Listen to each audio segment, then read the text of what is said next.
It's the most wonderful time of the year, with the kids jingle belling and everyone telling you be of good cheer. It's the most wonderful time of the year. It's the happiest season of all. Ladies and gentlemen, it is the most wonderful time of the year. Although college football is coming to a close in the next 5-6 weeks. Welcome to another edition of the Line of Scrimmage. I'm your ugly ass host, Ryan Neff. Little Andy Williams there for you. Old time Christmas music.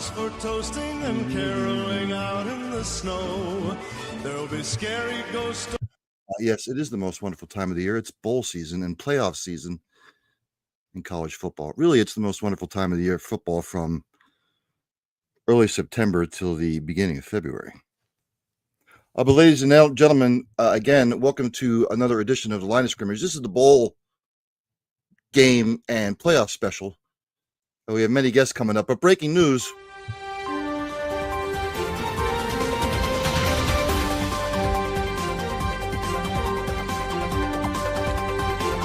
Yes, breaking news.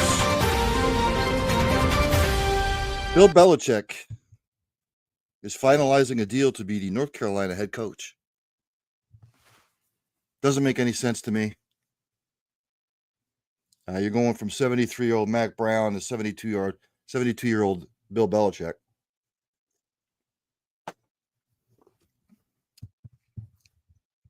Again, doesn't make any sense to me, but I'm not the higher-ups at North Carolina.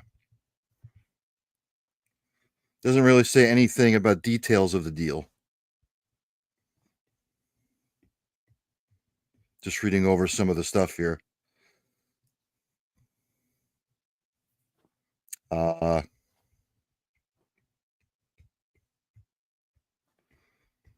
It looks like some of the comments that Belichick made on Pat McAfee's show about, NIL and transfer portal. It's just like an NFL system now anyway. Which I'm not so sure that's the case. I mean, in some senses it is. In others, it's not. He said on the Pat McAfee show on Monday, if I was in a college program, the college program would be a pipeline to the NFL for the players that had the ability to play in the NFL. It would be a professional program, training, nutrition, scheme, coaching, and techniques that would transfer to the NFL. He went on to say it would be an NFL program, but not at the NFL level. Well, we know what kind of GM Bill Belichick was. And it wasn't a very good one. Sources have said that in the last couple months, he's gotten himself familiar with the transfer portal rules, the NIL rules.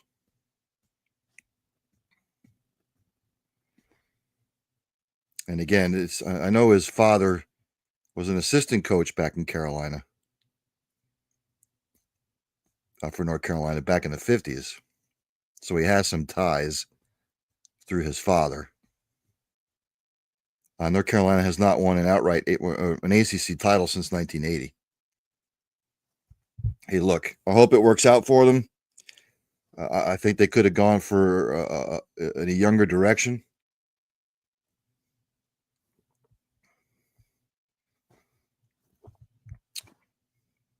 I know Tulane coach John Sumrall was high on their list. Georgia defensive coordinator Glenn Schumann,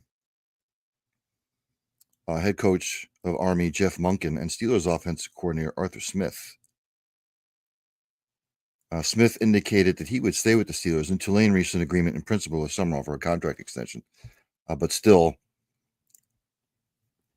this makes no sense.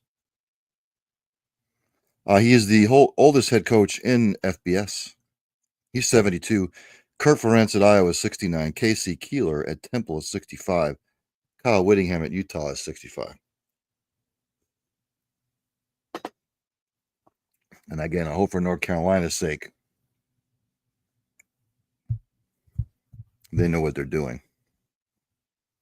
But that remains to be seen. So he is going to become the head coach at North Carolina. Good luck. We'll see what happens. And look, Clemson's not what they once were. Florida State's looking to do whatever after her horrendous season. Mario Cristobal at Miami fell short this year, but he's building something there. This is, he's going to have to do something after the Cam Ward 1-year experiment. So really, when you look at the ACC from top to bottom, I mean, I guess why not? Because other than Clemson and maybe Miami this year, is SMU going to be a one-off? You don't know. But maybe he can build them into something. Maybe he can lead them to something special. I don't know. I just don't see it. I thought North Carolina would go the younger route, but that's why I'm not an administrative person in college football. Anyway, let's just get to. I'll get to the playoff picks later. But unless perhaps maybe you were living under a rock on Sunday, or you just hadn't bothered to look, the 2024 college football playoff bracket is set, ladies and gentlemen. The buys, Oregon is number 1 seed overall.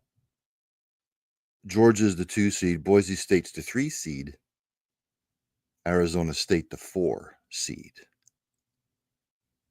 Oregon, with the bye, will be playing in the Rose Bowl, whoever that might be. Georgia will be playing somebody in the Sugar Bowl. Boise State will be playing somebody in the Fiesta Bowl. And Arizona State will be playing somebody in the Peach Bowl. Your number 5 overall seed, Texas, is playing 12-seeded Clemson. Really, the only thing I had against the committee was, Clemson wins the ACC championship title game, and you put them 12 and SMU 11th. And I guess if the committee wants to come back and say, well, SMU is 11-2, they lost a close one in the championship game. They had the better overall season. Clemson's 10-3. Blah blah blah blah. I thought they should have been flipped. I thought SMU should have been the 12 and Clemson the 11. But Clemson will play Texas December 21st, week and a half, at Texas. That's a 4 p.m. start on TNT. Texas right now favored by 11. The number 6 seed is Penn State. They will be playing SMU, the 11th seeded team. That's also on December 21st. That will be at 12 p.m. sharp on TNT and Max. Penn State right now is at a 9-point favorite. The 7-10 matchup, Indiana, the number 10 seed, travels to South Bend at number 7 Notre Dame. That will be December 20th. That will be Friday, 8 p.m. on ABC and ESPN. Notre Dame right now is a 7.5-point favorite. And the 8-9 seed, number 9 Tennessee, travels to Columbus to take on the Buckeyes, number 8 seed. That will also be December 21st, 8 p.m. on ABC and ESPN. I fail to understand why Indiana and Notre Dame are playing on Friday night and then the other 3 are on Saturday. Makes no sense to me, but that's what they decided. Why not just play all 4 games on Saturday the 21st? Doesn't make any sense. The winner of Clemson, Texas will get Arizona State. Actually, no. If Texas were to win that one, then they would play Arizona State. Clemson wins, they would most likely, they'll be playing Oregon. We'll have to see how it shakes out. 8-9, Tennessee, Ohio State. Again, we'll see how this shakes out. Don't know how it's going to wind up. But again, I will make my picks on these later.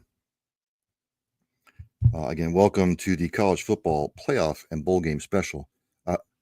In the stormy Northeast, by the way. 63 degrees here in the southeast region of Pennsylvania. I'm going to wake up tomorrow morning, it's going to be 30. So let's go on to the bowl games. This coming Saturday is not only the Army-Navy game, by the way. The bowl season kicks off. The Cricket Celebration Bowl. Jackson State is playing South Carolina State. This will be at noon on ABC. It's in Atlanta. If you got 11-2 Jackson State and 9-2 South Carolina State, should be a good game.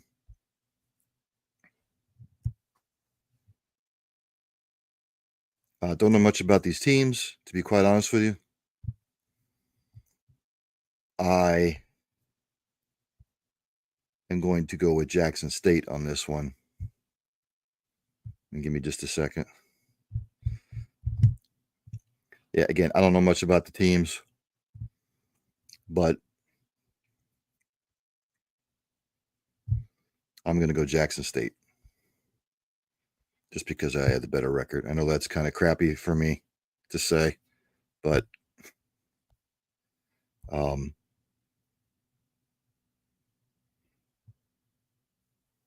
again, I don't know much about those teams. The Army-Navy game, right now it's a pick 'em.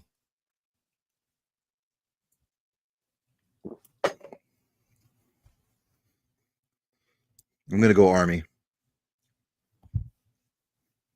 Just because I think they can. I think they pull it off. Navy's kind of tailed off here at the end of the season. I just like the way Army's playing a little bit better. So, yes, I am going to go Army. I'm sorry. Yes, Army in this one. Also this Saturday, ladies and gentlemen, South Alabama will take on Western Michigan. This is the IS4S Salute to Veterans Bowl. This will be on Saturday at 9 p.m. on ESPN in the Cranton Bowl in Montgomery, Alabama.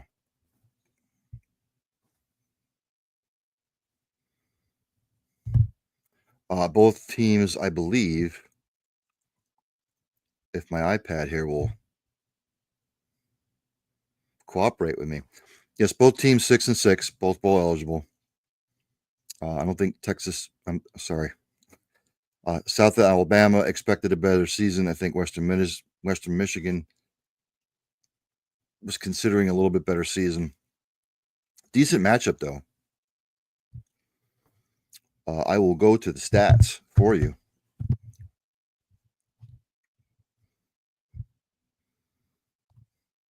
I'm going to try and break it down the best I can.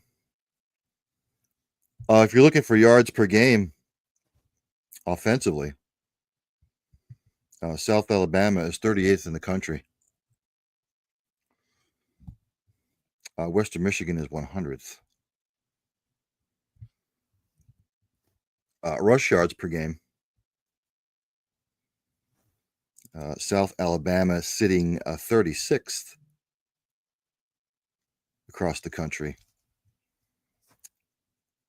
at 177 yards per game. Western Michigan running the football. They're 49th, 171 a game. If you're looking for passing yards per game, South Alabama is 49th with just shade under 240. Western Michigan 113th, 175 yards per game passing the football. If you're looking points scored per game offensively, South Alabama's 40th with 30. Western Michigan 65th at 26th.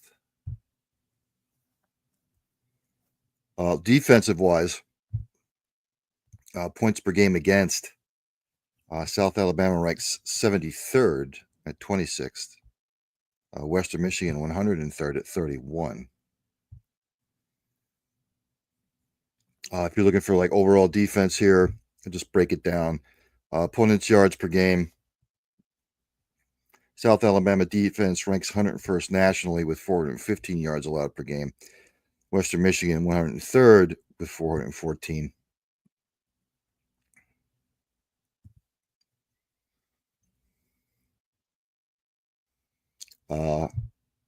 You want to know how good defensively they are against the run?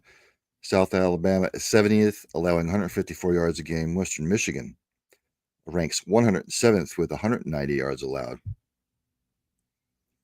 And as far as the passing attacks go,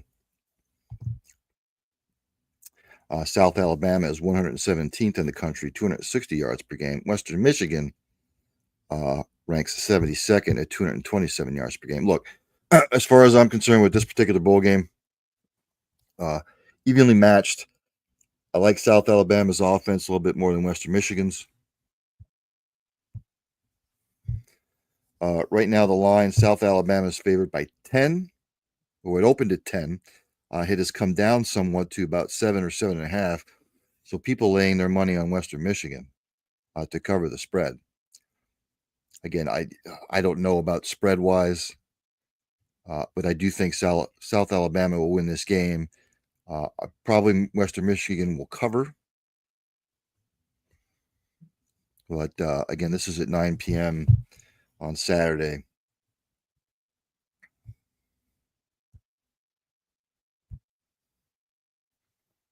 Yes, it opened up at a 10-point spread, and most all the other books have the line coming down to 7 or 7.5 now. So people laying their money on Western Michigan. I am going to take South Alabama to win this particular bowl game, but I think Western Michigan probably will cover the 10. So there you have it. I forgot to mention a slew of guests. Coming up at 6:30, my man Jason Priester, who covers Clemson football. He'll be on. At 7 p.m., Dylan Sin, who covers Indiana football. Talk about the bowl game there. At 7:30, Mike Cagley covers Illinois. At 7:30 p.m., he will be talking the Illinois bowl game. Joey Dwyer from Vanderbilt, who covers Vandy, he will possibly be on. Melissa Triebwasser, who covers TCU, possibly. Patrick Garvin, who covers Georgia football, he might come on. None of these have been confirmed. They are busy. I understand. AJ Spur, who covers Alabama, will be on between 8 and 9 p.m. Mike James, who covers Navy football, a possibility. He comes on. Scott Wright, who covers Oklahoma State football, he will be on, hopefully. So there you have it. Continuing with the bowl games. And pardon me while this refreshes. We go to this is Tuesday, next Tuesday, December 17th. This will be at 9 p.m. on ESPN.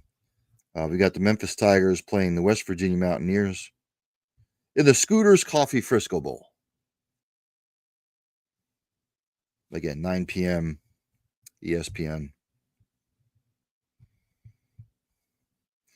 Memphis sitting at 10-2. Oh, what could have been if they had just won a couple more games. An inexplicable loss earlier in the season.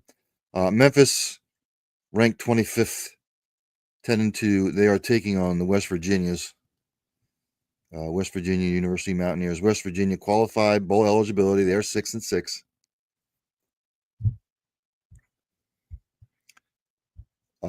If you want to know what the spread is for your betting goons, Memphis, actually West Virginia opened up as a 1.5 favorite, but now the line has shifted. Memphis is favored by 3.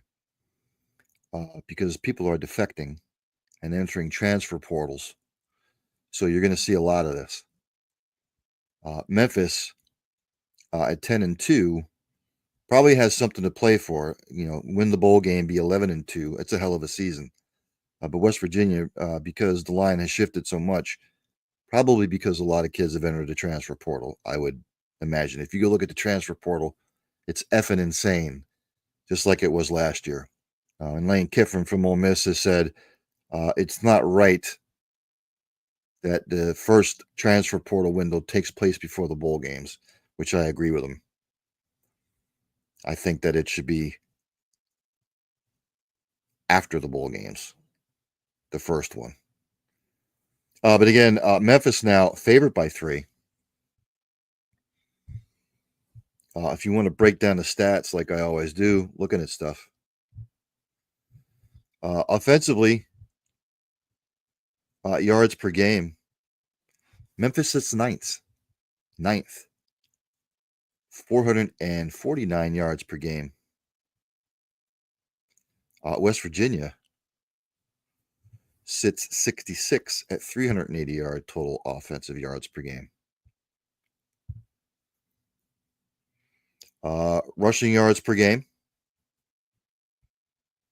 Memphis is 33rd in the country with 184 yards a game. Excuse me. And again, it's refreshing. West Virginia. Whoops.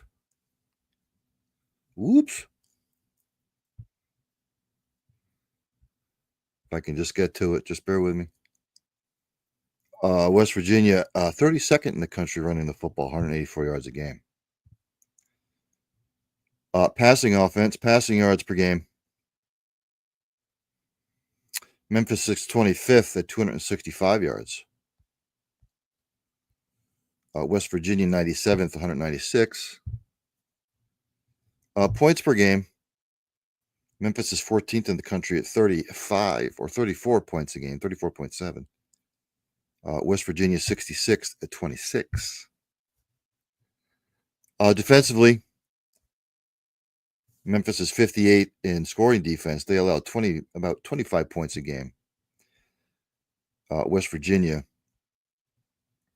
109th overall, allowing 32 points a game. Breaking down the defense, opponent's yards per game, Memphis sits 61st at 371 yards a game. West Virginia at 100th at 414 yards per game. Memphis is 14th against the run nationally, 104 yards a game allowed. West Virginia 64th at about 150.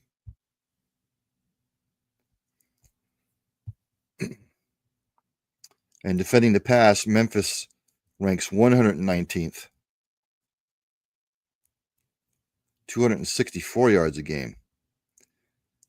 West Virginia 120th at 266. So just breaking down the game from that standpoint of it.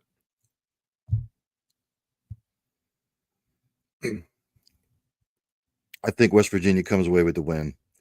I'm not West Virginia, I'm sorry. Memphis. Better football team. Again, West Virginia's probably had a lot of defections entering transfer portals. Memphis has something to prove by completing a fantastic season, 11-2, winning the bowl game. Again, the spread, Memphis is favored by 3. I'm laying my money on Memphis to probably win this by 2 touchdowns. It might even be worse. Breaking news, ladies and gentlemen.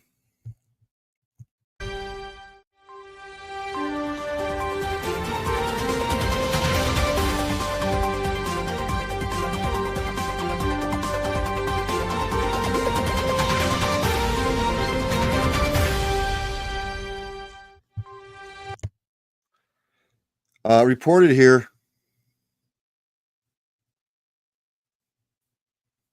I am looking on what I believe is Yahoo. Bill Belichick is to sign a 3-year contract worth $30 million.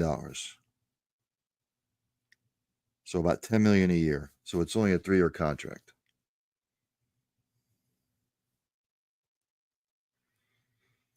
So that's just come across my airwaves.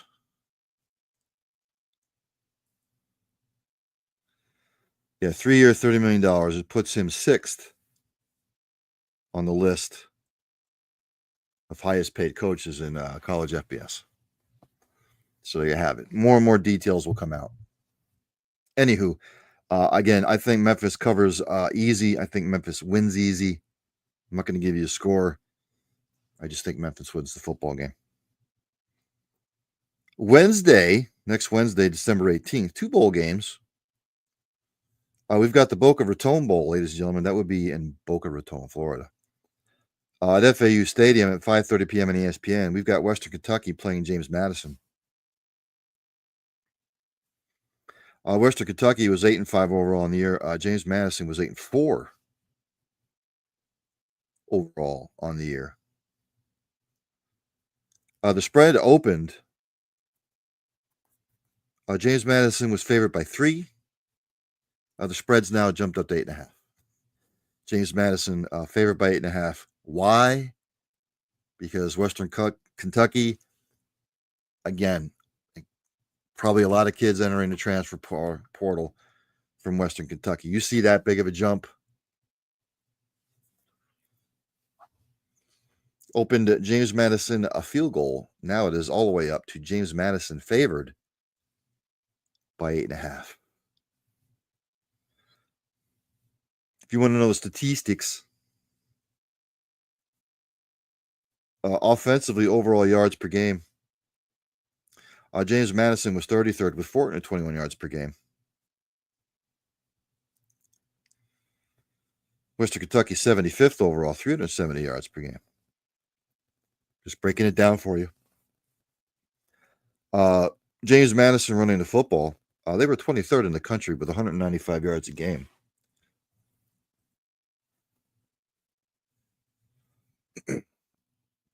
Western Kentucky at 107th, 116 yards per game. Passing the football offensively, you had James Madison at 61st overall in the country at 226 yards a game. Western Michigan all the way down at 113th, 170 yards a game. If you're looking for scoring offense, James Madison was 11th in the country at 35.7 points per game. Western Kentucky, 77th at 25 points a game. Defensively, James Madison is 29th overall. They're only allowing 22 points a game. And Western Kentucky, 71st, allowing 26 points a game. If you want to look for overall total defense, yards per game, James Madison is 25th overall at 327 yards allowed. Western Kentucky, 94th overall at 408 yards allowed. James Madison's defense against the run ranked 28th nationally, allowing 125 yards a game. Western Kentucky, 128th out of 134 teams, 36, whatever it is. They allow 224 yards a game.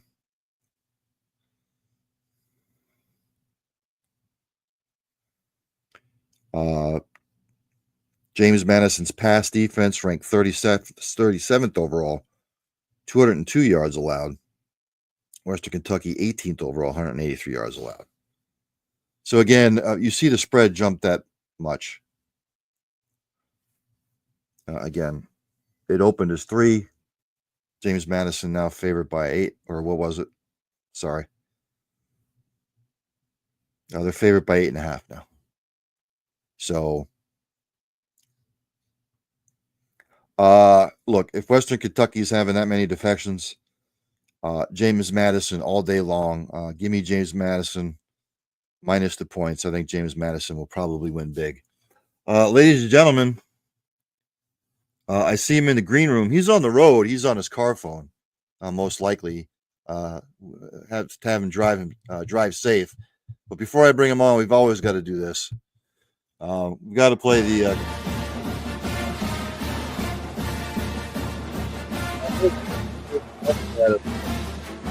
Clemson University family down there in Clemson. Fantastic people, fantastic atmosphere. If you ever have a chance to go to Death Valley, go to Clemson. Let's bring him on. JP, can you hear me? I can hear you loud and clear, man. How's it going? All right, yourself? I'm in the middle of some Christmas shopping. I'm in Myrtle Beach. Well, he has taken some time out to talk to me a little bit this afternoon. First of all, thanks for coming out. Look, let's just get into it here. Clemson, Texas. The committee did Clemson no favors by seating them 12th, by the way. I think they should have seated them 11th. They are the ACC champion. But look, they've got to go to Memorial Stadium. You know everybody's going to pick Texas. But Jason, look, they're going to have to run the football better, and they're going to have to stop the run in order to compete.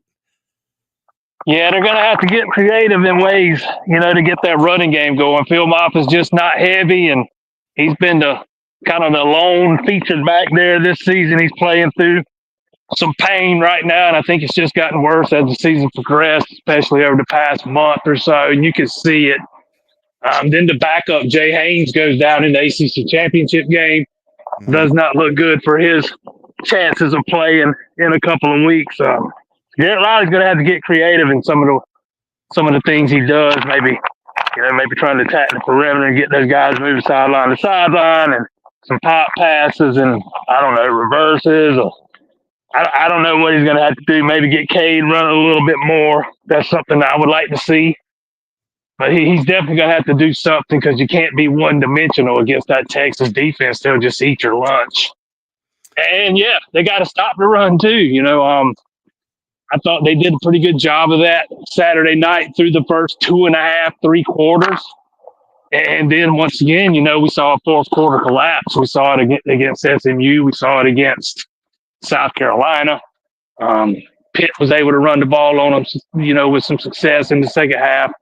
Something about this team that when they get into the fourth quarter, they're just not able to finish, and that rears its ugly head down, over there in Austin, they'll be in trouble. What's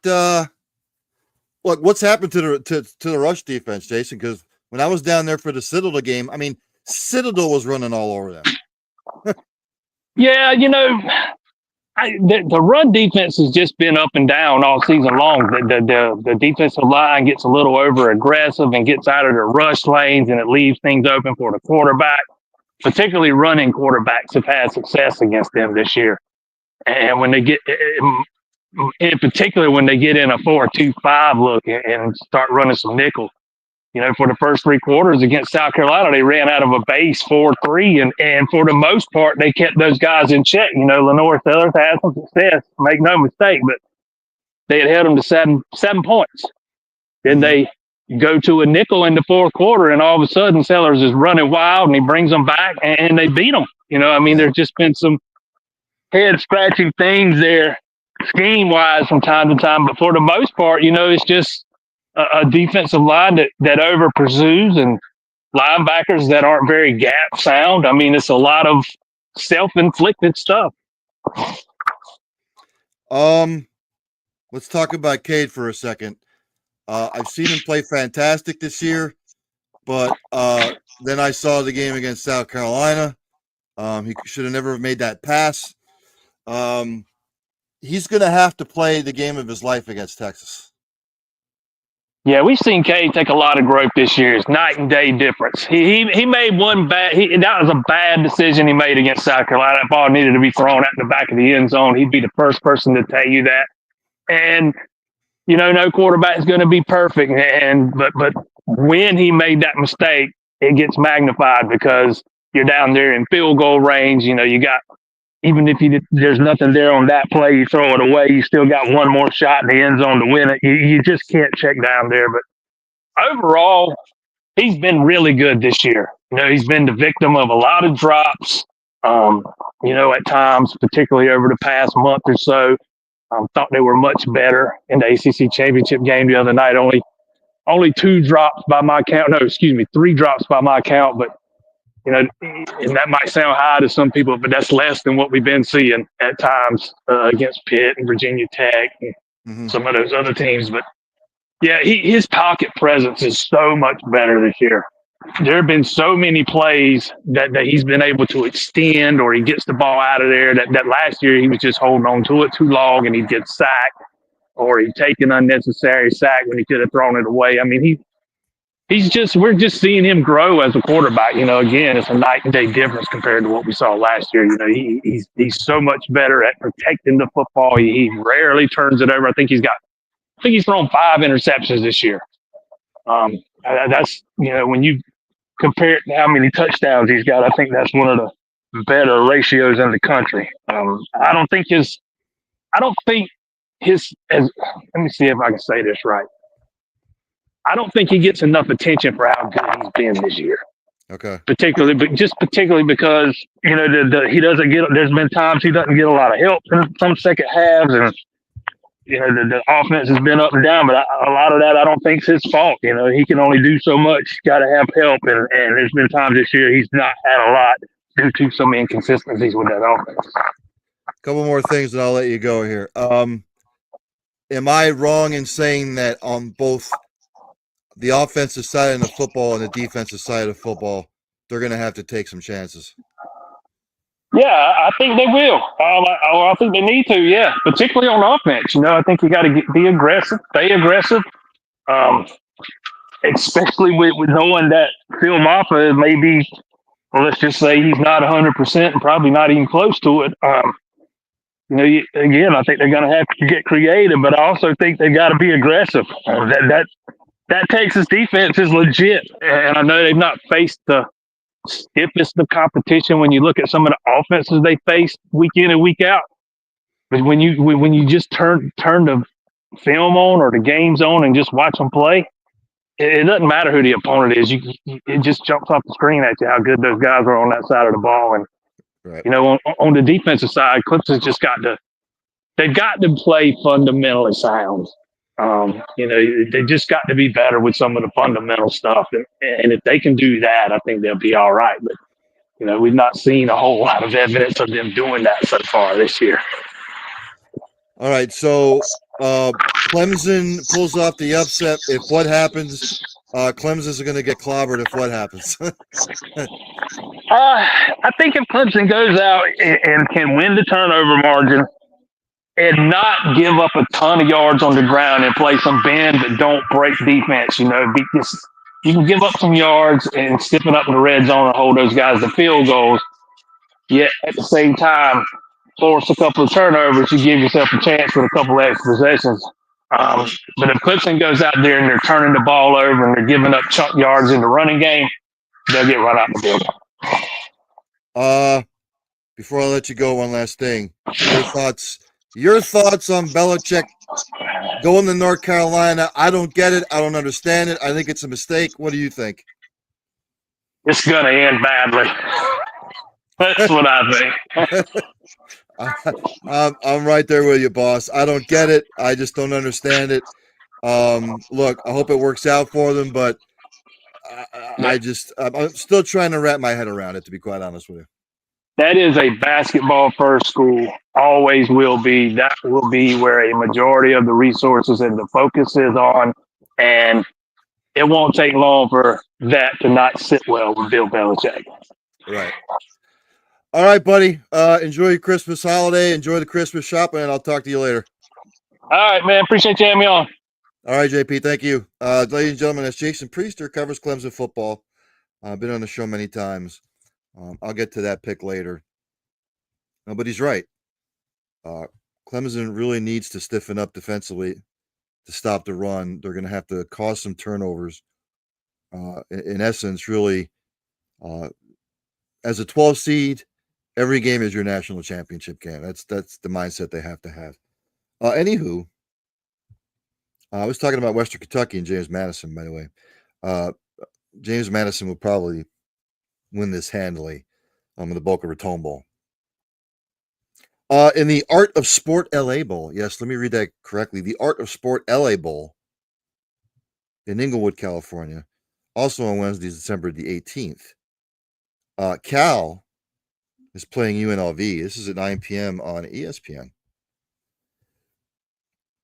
UNLV 10-3 on the year, ranked 24th overall. Cal 6-6. Two of the losses by UNLV came to Boise State, by the way. Cal opened up as a 1.5 favorite. It's anywhere from 1.5 to 2.5 that Cal's favorite at 6-6. Mostly probably because Cal was in the ACC, UNLV in the Mountain West. I haven't looked at the transfer portal to see what defections have taken place. If you want to go to the stats, season-wise,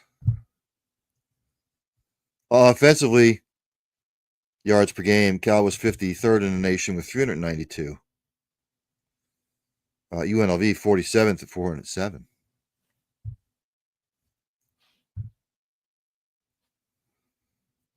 Rush yards per game, Cal is normally not a running team first. They were 105th overall at 117 yards rushing game, and UNLV 7th, 234 overall rush yards a game. Passing, as I would expect, Cal 15th in the nation at 274-yard passing yards per game. UNLV 116th. Cal traditionally passing, UNLV usually a running team. If you want to look at scoring offense, Cal sat 72nd at about 25 points a game. UNLV 26 at 33 points a game. Defensively, Cal was 38th overall, only allowing 23 points a game. UNLV 34th, 22 points a game. If you're looking for rush defense,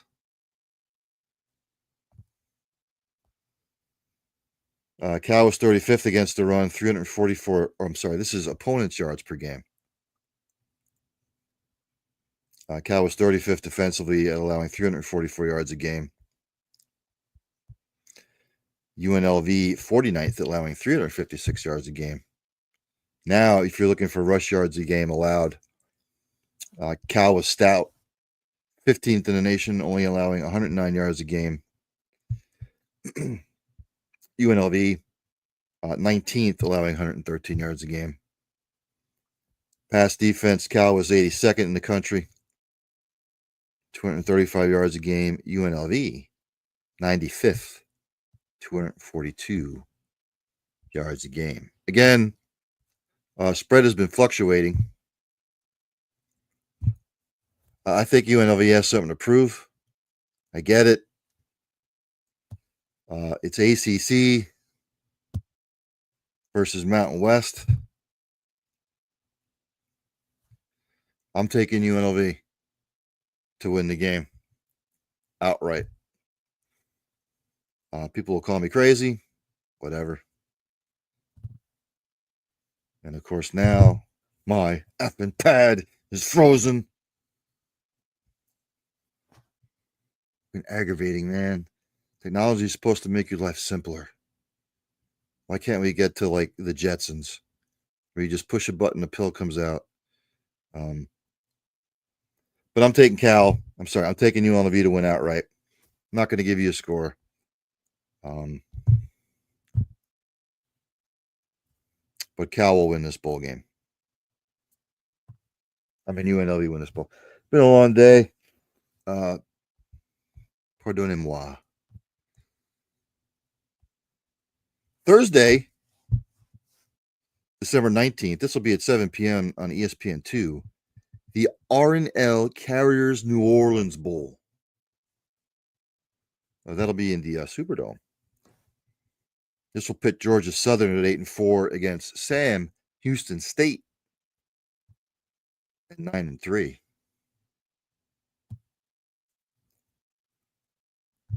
if you want to know what the betting odds are.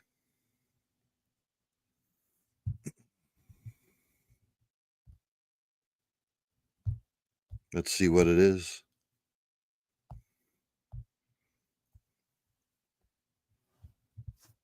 Georgia Southern opened up as a 4.5-point favorite. It has jumped up to 6 or 6.5. Again, Sam Houston might have some players that are entering the transfer portal. I don't know. That's going to happen. Offensively, Georgia Southern ranks 80th in the country at 364 yards a game. Sam Houston State, 87th, 354 yards a game.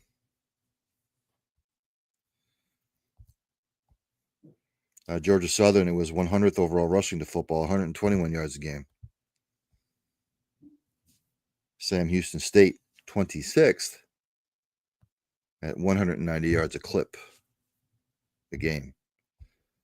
Passing the football, Georgia Southern was 45th overall, 242 yards a game. Sam Houston State, 121st at 164. So it's a running offense versus a passing offense, obviously. Defensively,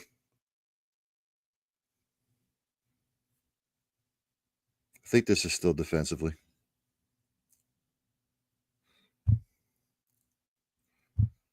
Offensively, points per game.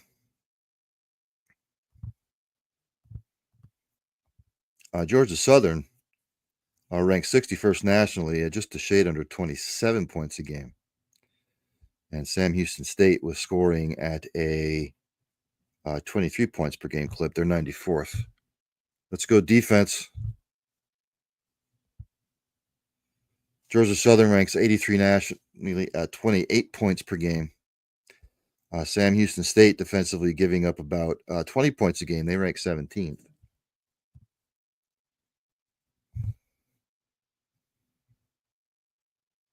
Georgia Southern's defense, 120th nationally. They're giving up 454 yards a game. Sam Houston State, 14th defensively, only allowing 315 yards per game. Georgia Southern ranked 103rd against the run, 185 yards a game. Sam Houston State ranked 49th nationally,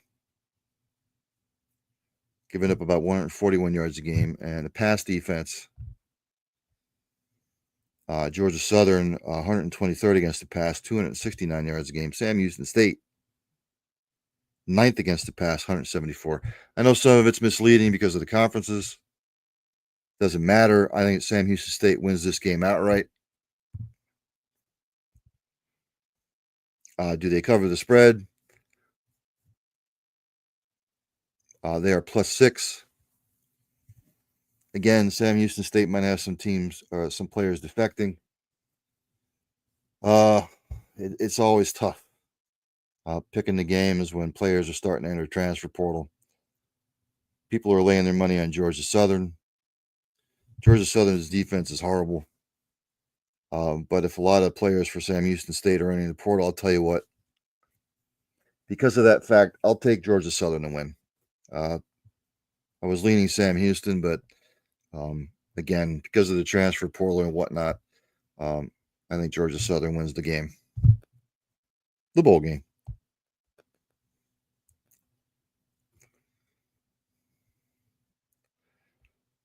On Friday, December 20th, 2 bowl games. In the Staff DNA Cure Bowl, Ohio, the Bobcats are playing Jacksonville State. That's Camping World Stadium in Orlando. That'll be at 12 p.m. on ESPN, Friday, December 20th. Ohio, MAC champions for the first time in, I think, since the 60s, since I was born. They're 10-3 overall. Jacksonville State, 9-4 overall. The spread has stayed the same, 2.5. Ohio's favored by 2.5. Both teams probably not having a lot of players in the transfer portal. Offensively, Jacksonville State, 16th overall in the country, 444 yards a game. Ohio is 49th at 405 yards a game. If you're looking for rush offense, Jacksonville State ranks second with 267 yards rushing a game. Ohio 12th, 218 yards rushing a game. You can see where this is going. They're not passing teams, really. Jacksonville State ranks 111th nationally in passing yards a game, 177. Ohio 105th, 187. Points per game, Jacksonville State at 9th across the country at 36 points a game. Ohio 41st, 29 points a game. Defensively, Jacksonville State ranks 67th overall, giving up about 26 points a game. Ohio 12th, only giving up 18 points a game.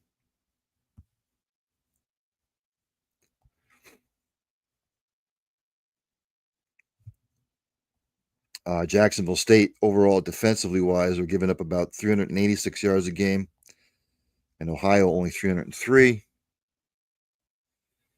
Jacksonville State's rush defense ranks 93rd nationally, giving up 170 yards a game. Ohio very stout, only giving up 97 yards a game. And if you're looking for pass defense, Jacksonville State 57th in the country, giving up 215 yards a game. Ohio 46th to 206th. Ohio's having a fantastic season to remember. Again, spread's 2.5. I think Ohio wins the game. Gets to 11 wins over Jacksonville State. And then the other game, the Tulane Green Wave playing my Florida Gators in the Union Home Mortgage Gasparilla Bowl. That's at Raymond James Stadium, 3:30 p.m. Friday, December 20th. Don't get me started. Still don't think Billy Napier is the right guy for Florida. Tulane coming in at 9-4. Florida 7-5.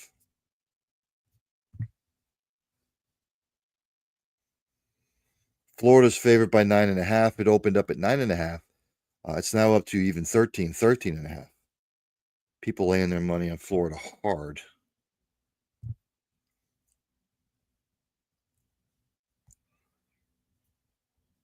If you look in offense, Florida's 93rd in the nation with about 351 yards. Tulane 37th at 417. Rushing yards, Florida ranked 72nd overall with 155. Tulane 15th with 202.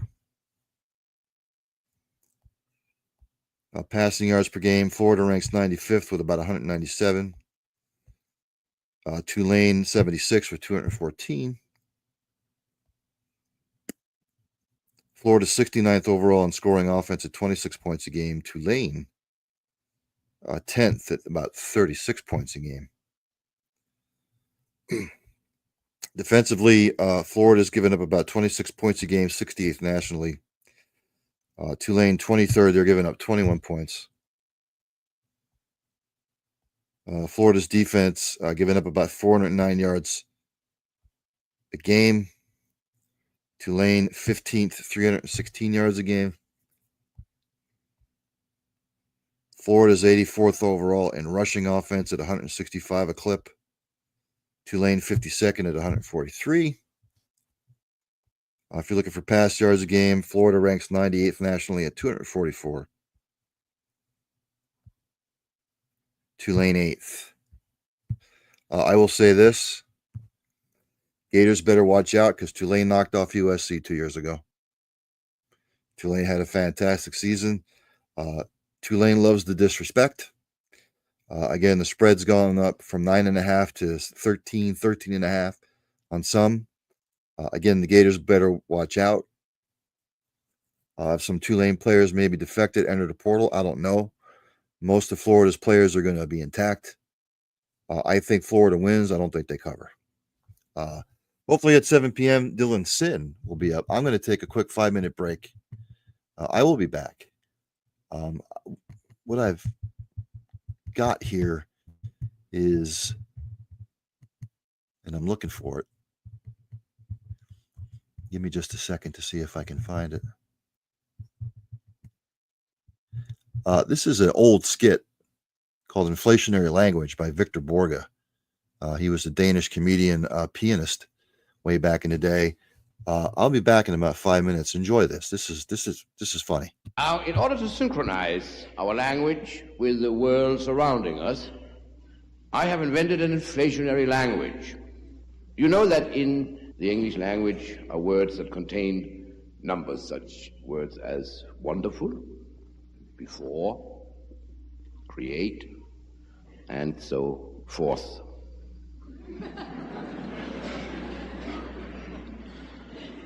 Now, by adding 1 to each of these numbers, we have already instigated an inflationary language. So that wonderful, by adding 1, will be twoderful. And before will be B5. Create will be crenine. And so on and so forth. Now, may I read to you a page from a book I have here with me, so that you can hear how this language sounds if it's being actually used. Twice upon a time, there was a young lieutenant in the Army Air Forces named Bob, who lived in sunny California with his sister Anna. They had been very close ever since Anna saw the light of day for the second time.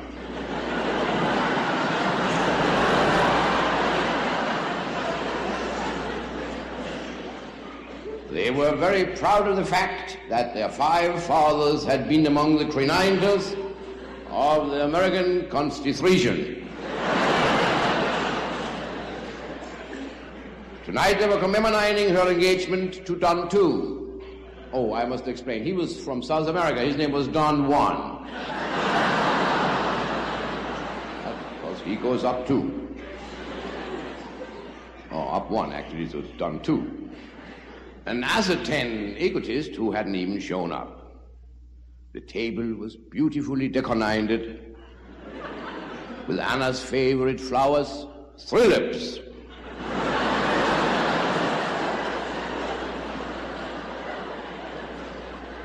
Bob looked at his sister and said elevenly, "Darling, you look beautiful tonight."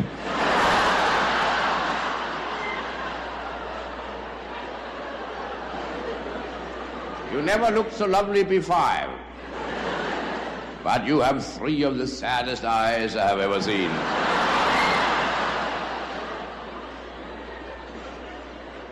Anna really looked beautiful in spite of the illness from which she had not yet recuperated.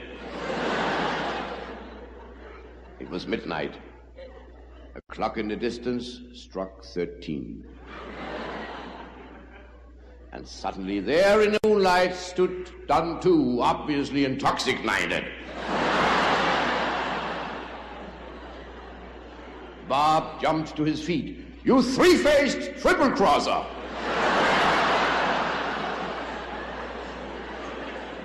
But Anna, trying to avoid a scandal, said calmly, "Any 2 for 11 is."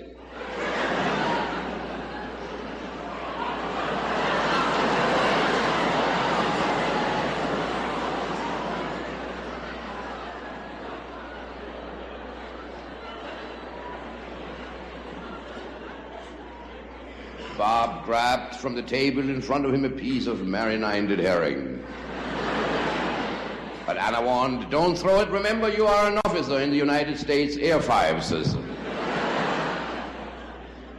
Don II retorted, "Are you 2? I am 2-3.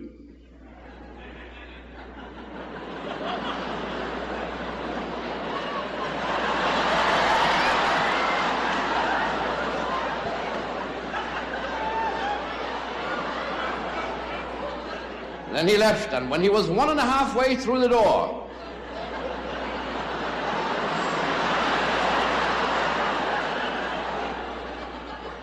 he turned. "Anna," he said as he wiped his 5 head, "if I can't have you, I shall never marry. I shall remain double."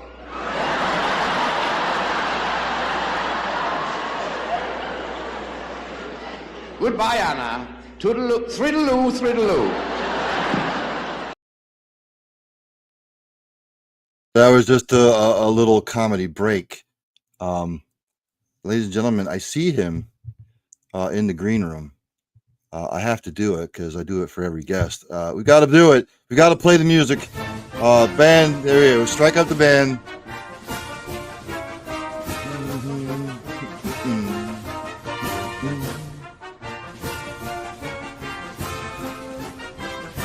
That is the Indiana fight song, ladies and gentlemen. Hell of a season, 11-1, the best season in Indiana history. We're looking to add on to it by playing Notre Dame in the bowl game. Let's bring him on. There he is. That's Dylan Sin, Journal Gazette. Dylan, thanks for coming on. Hey, Ryan, how are you? Good. Thanks for having me on. It's sort of like catch-22. Yes, the bowl games are upon us, but I always get depressed when college football is rolling to an end. Well, we have 6 more weeks before the championship game this season, so I know. Yeah, we have a fair amount going on. So they seeded Indiana 10th. Sure. Notre Dame 7th. Battle of Indiana. This game will be in South Bend, 8 p.m. on ABC on ESPN. I don't know why they decided to play this game on Friday and then the other 3 on Saturday. It doesn't make any sense to me. I thought they should have played all 4 on the same day.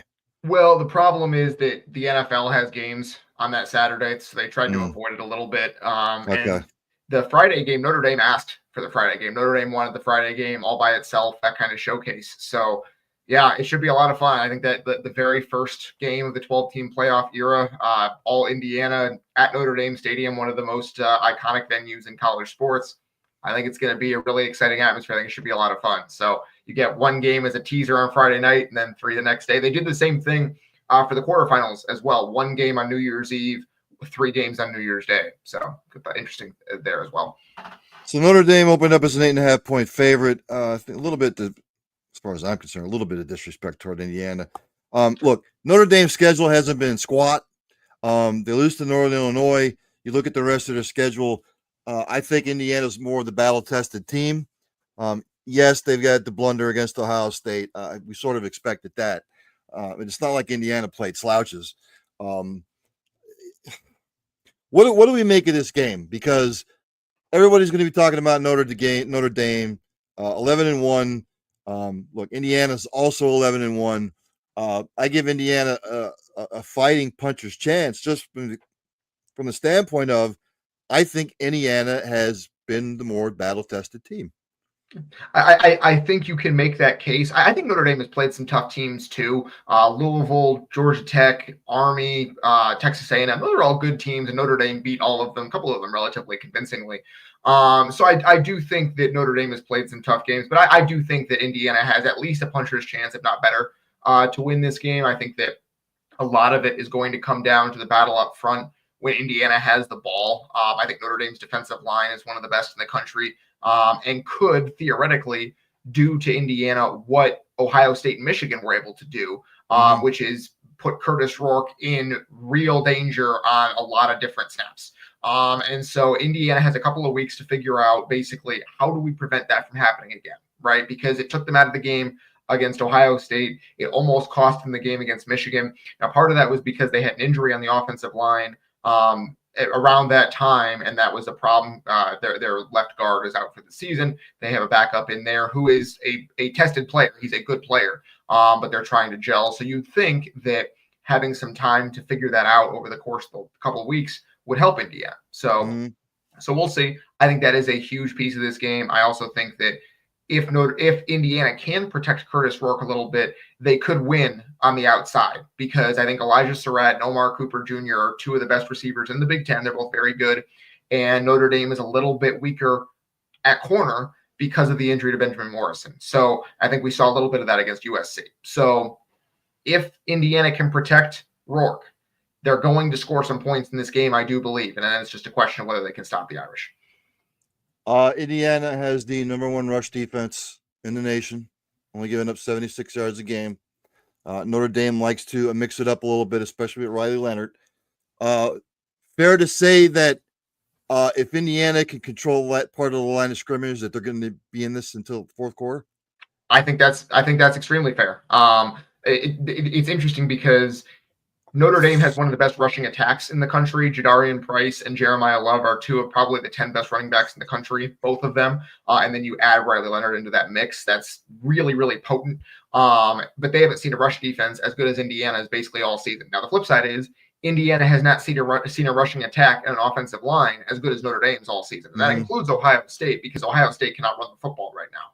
So Indiana was not really tested in that way against the Buckeyes. So I think it's going to be a new thing for both of these teams. Indiana's defense has been fantastic all year, but there really hasn't been a team all season that has slowed down Jeremiah Love, Jadarian Price, and Riley Leonard running the ball. So I think that is a extremely interesting matchup to me. Quite frankly, it's one of the most interesting matchups of the first round of the playoffs in general. And it's probably going to tell the story of this game to a certain extent. Indiana's fifth in turnover margin, I believe. I saw Ohio State is third. It almost seems to me when you get a matchup of this magnitude, it's the Battle of Indiana, by the way. Purdue, forget about it. You're out of it. You've been out of it for the last 2-3 years. Dare I say, and I said this to Jacob Priester, who covers Clemson football, Clemson against Texas. Dare I say that both teams are going to have to try and take some chances? I think that's fair. I think the biggest thing is that they take chances regardless. These teams both go for fourth downs more than just about anyone else. Like, they are among the nation's leaders in going for it on fourth down. Neither of them likes to kick field goals if they can avoid it. Curt Cignetti, especially, if they're inside the 40, they're probably going for it. And then Notre Dame is having real problems at kicker right now. And for the last several games in a row, they've had something tricky for fourth down. They've either done a fake punt or they've gone for it. Riley Leonard is a very good 4th and 1 player. He can just kind of bowl his way ahead for a yard usually. And so I think that this game could, in the end, come down to 4 or 5 fourth downs from both teams. Who gets them? How are they defended? What happens on those plays could be the decisive plays in this game. And I'm really fascinated by that. It should be a really, really fun kind of chess match between these two coaches, a guy who's been a head coach for 15 years now and a guy who's in his 3rd year in his first head coaching job. I think they're going to have a really great chess match in this game. I think it's exciting. I'm actually going to take Indiana in this game, by the way, Dylan. I don't think you're entirely wrong. I think you can absolutely make that case. I know that Notre Dame is a touchdown favorite. I think it's going to be a close game. I think this will be a game down to the last 5 or so minutes, and it might come down to who has the ball in that stretch, because I think these defenses are both extremely good. The offenses can do some things, but it's unclear how much. We'll see. I'm fascinated, really. I'll tell you why I'm taking Indiana. I trust Rourke more than I trust Riley Leonard. I've seen Riley Leonard play. When Notre Dame gets the running game going, it takes the pressure off of him. But if you can pressure into Riley, if you can sort of slow that running game down, put Riley Leonard in situations where he's not comfortable, I've seen him not play within himself, then that's when he's prone to making mistakes. So I know everybody will be on Notre Dame. I'm not a Notre Dame. Well, I am a Notre Dame hater. It's my show. They're one of like the standards that I can't stand. But I'm going to take Indiana in this game. Who are you taking? I know who you're going to go with. I don't even have to ask. Well, so I cover both teams is the thing. Okay. I've actually been to 4 games for both teams this year, which is kind of funny. I'm taking Notre Dame, I think. Okay. And here's why. I do think that people have pointed to USC being able to throw on Notre Dame in the last week of the season as a reason to give Indiana more of a chance here.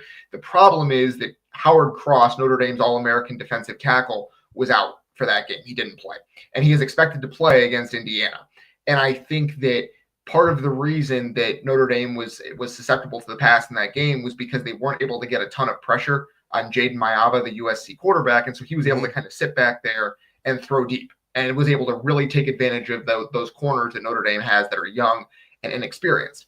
I don't know if Indiana is going to have the same luxury. I think we've seen enough from Indiana against Ohio State, against Michigan. They even gave up 2 sacks in the first half against Purdue, that I think Notre Dame's defensive line is going to have something for them. I think that's probably going to be enough to put them over the edge. I think it's going to be low scoring, quite frankly. I would say something in the range of maybe 21-16, somewhere in there. And probably down to the end. I think Notre Dame has enough in the end to win it. Before I let you go here, so you're taking Notre Dame, I'm taking Indiana. Before I let you go, I was going through the recruiting rankings. Sure. For next year. I don't see Indiana or Notre Dame well up into the rankings. I see them far below the rankings. As far as Indiana goes, Dylan, look, I mean, Cignetti can't keep plucking players from James Madison, by the way. We can. He can. Where do we stand on Indiana's recruiting, and where do we stand on Notre Dame's recruiting heading into next year? Well, we can start with Indiana. I think that they took a smaller class of freshmen this year. They're going to try to build through the transfer portal to a certain extent, and they think that they're going to be able to get more talented players this offseason because of the success they've had during this season. And so they have the NIL budget to go out there and do it. So I think you're gonna see Indiana get some pretty high level transfers, would be my guess. Probably from the G5. I think Cignetti really likes guys who have produced at lower levels. It's not going to be from James Madison every year, but there are going to be guys available in the G5 who want to play in the Big Ten for Curt Cignetti. I think that's fair to say. I'm not worried at all about Indiana's recruiting. I think they're in a good spot, and they'll probably put together a pretty darn good high school class next year as well. Notre Dame, I think, is in a good spot in recruiting too. I think I saw they were 12th, I think, in the national rankings. 12th. Indiana's 50th. So. Yeah, I think that's fine for Notre Dame. Again, they're going to go in the transfer portal. They're pretty well set up. Their 2024 freshman class, the guys who are true freshmen this year, there are some genuine stars in that class that have already played for the Irish this year. Leonard Moore at corner, Kingston Viliamu Asa at linebacker, and CJ Carr is going to be the quarterback of the future for them, more than likely. So they have guys who are going to step up and play from that 24 class. They didn't need the 25 class to be super elite, but they got some really good players in it. And the thing that they've done really well the last couple of years is they have not had a guy flip on signing day 2 years in a row. They've had no drama on signing day 2 years in a row, which tells me that they're getting the right kind of guys and they have their NIL house in order. And I think that those are the two biggest things for them, and they have it all set. Who's your national champion? I don't really see any way to pick anyone other than Oregon right now. Like, they are the only team that's undefeated. They're the only team to me that is playing really well toward the end of the season, outside of, quite frankly, Notre Dame and Indiana. So I'm going to take Oregon. I think they're the most talented team. I think they're the best team. I think they're the toughest team. Give me the Ducks and getting over the hump here and getting that national title they've been chasing for 25 years now. Ladies and gentlemen, that's Dylan Sin, the Journal Gazette. He covers Indiana and Notre Dame. We're getting into basketball season, by the way. We are into basketball season. So, Dylan, enjoy your holiday season and enjoy the bowl games, man. Absolutely. Thank you. Happy holidays, Ryan. Good to see you. You too, man. Thanks. Yes, I am picking Indiana over Notre Dame. So there, I show my hand. Let's get back to the bowl games. Monday, December 23rd, the Myrtle Beach Bowl. This is in Conway, South Carolina, Brooks Stadium, 11 a.m. Monday, December 23rd. Coastal Carolina plays Texas San Antonio. Texas San Antonio not having the season they won. Both these teams were 6-6. If you want to go through the stats, Coastal Carolina offensively ranked 70th in the nation. Texas San Antonio, where are they? They ranked 19th. If you want to know about their run games, Coastal Carolina ranked 52nd in the nation across the board at 170. Texas San Antonio 74th at about 152. If you're looking for passing, Coastal Carolina ranked 88th at 206. Texas San Antonio 11th, 287. If you want to look for scoring offense, Coastal Carolina was 50th at 29 points a game. Texas San Antonio was 36 at 31. If you're looking at points per game, Coastal Carolina ranked 50th at 29 points a game. And Texas San Antonio was 36 to 31 points a game. And this freaking Verizon pad. I'm ready to throw it against the wall. We go to the defensive side of football. Coastal Carolina giving up around 363 yards a game, ranked 56 nationally. Texas San Antonio, 89th. They're giving up 403 yards a game. Coastal Carolina giving up about 183 on the ground, ranks 102nd nationally. And of course, my Verizon pad just doing whatever the F it wants. And Texas San Antonio, stout against the run, only giving up 116 yards a game. Coastal Carolina giving up about 224 yards, 229 yards a game passing. That ranks 75th overall. Texas San Antonio giving up about 290, which ranks way at the bottom.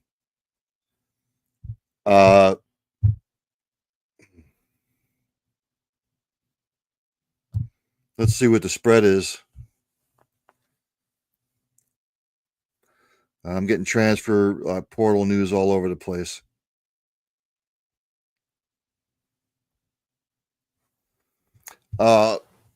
Texas San Antonio opened as a 6.5-point favorite. It's up to anywhere from 7.5 to 8.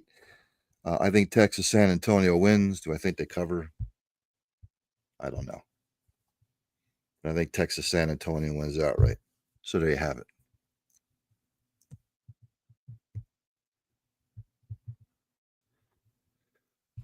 Captain Joe King. Hey, huge fan of the show. Already a sub. I'm a little new to college football. Can you please explain to me why Dylan Gabriel is so low on NFL mock drafts, but is a Heisman nominee? Is he a system quarterback? He's bounced all over. Mr. Captain JK, Captain Joe King, by the way. Thanks for tuning in. He was at Oklahoma. He's bounced around everywhere. I don't know if this is his 5th or 6th year of eligibility. Again, yes, he's a system quarterback.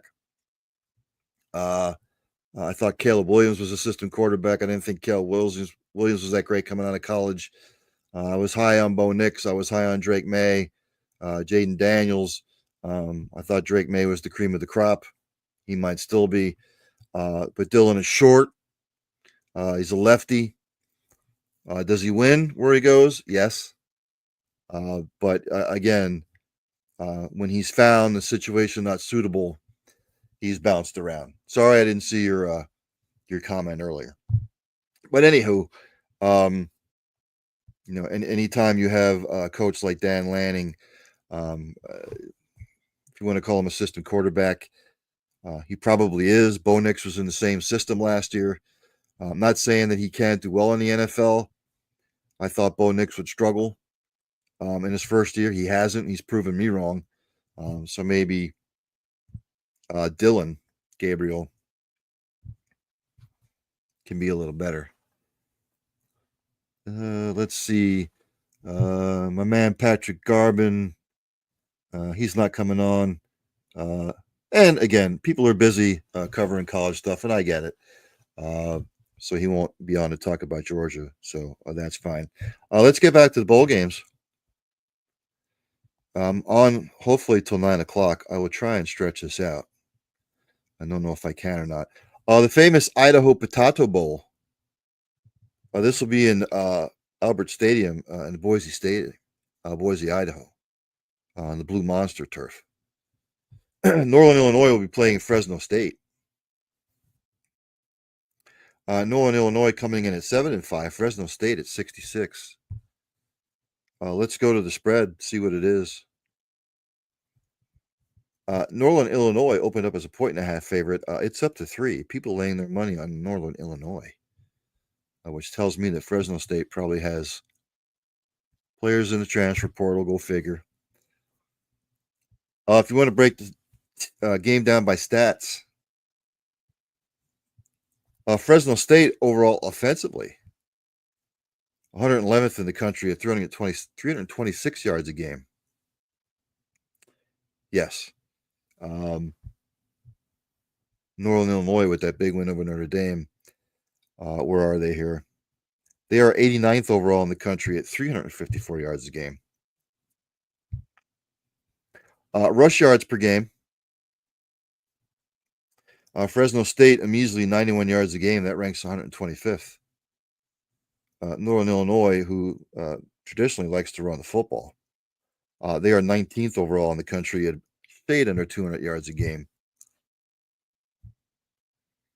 Passing wise, give me just a second.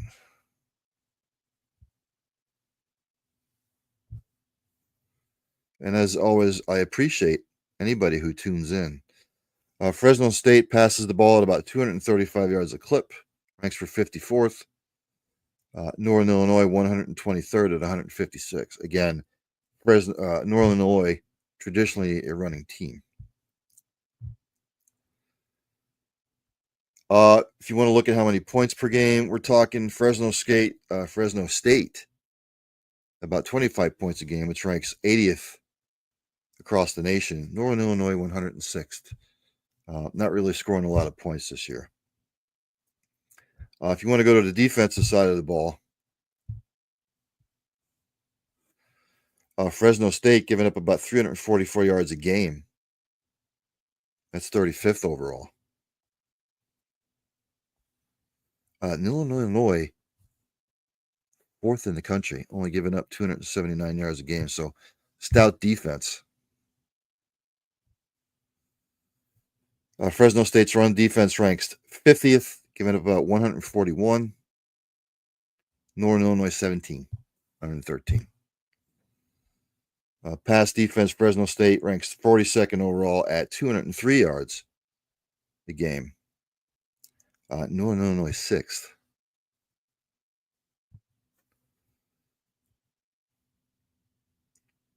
I'm going Northern Illinois in this game.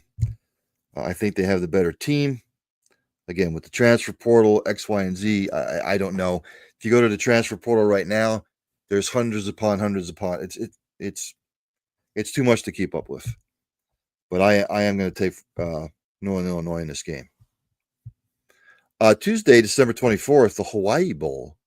Hawaii in Honolulu. The Clarence T.C. Ching Athletics Complex.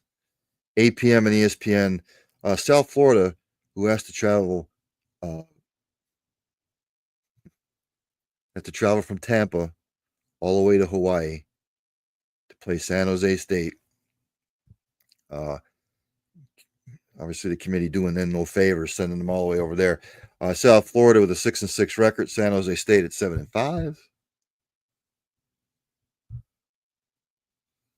Let's see. The spread opened up at San Jose State being a 2.5-point favorite. It has stayed the same. You know why? Because no players have probably really entered the transfer portal. If you want to break down the game, I'm boring you with all these stats. Offensively, San Jose State ranks 26th in the country at 406 yards a game. 408, I'm sorry. And South Florida ranks 35th at 419 yards a game. Rushing offense, San Jose State ranks almost dead last, 83 yards a game. Not good. South Florida, 28th in the country at about 190 yards a clip. If you're looking for passing offense in this game, San Jose State ranks 4th overall, 325 yards a game, and South Florida ranks 58th at 231. If you're looking for scoring, South Florida ranks 42nd in the country at about 30 points per game. San Jose State 71st at 26. If you want to go to the defensive side of the ball, yards per game defensively.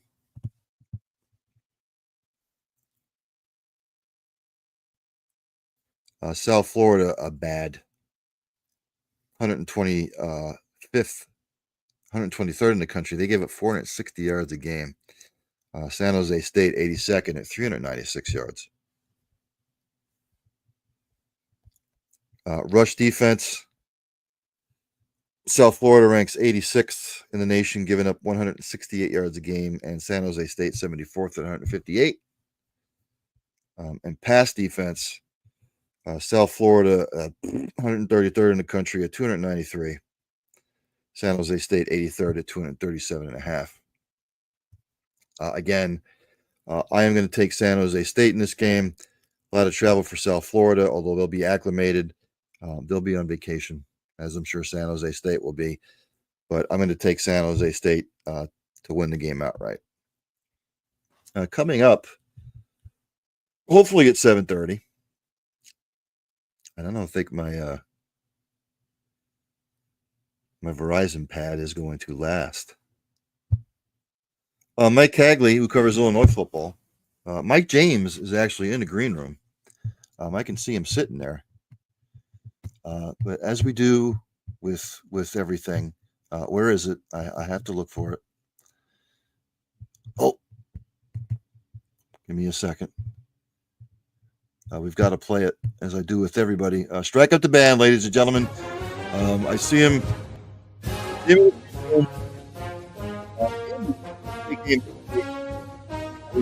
the Army-Navy game. In the Navy into the bowl game, which I'm sure I can find somewhere. Yes, they play Oklahoma in the Lockheed Martin Armed Forces Bowl. Go figure. Bring him on. There he is, Mike James. Mike, thanks for joining the program. Hey, it's my pleasure. Good to talk to you again, Ryan. You too. All right, Navy.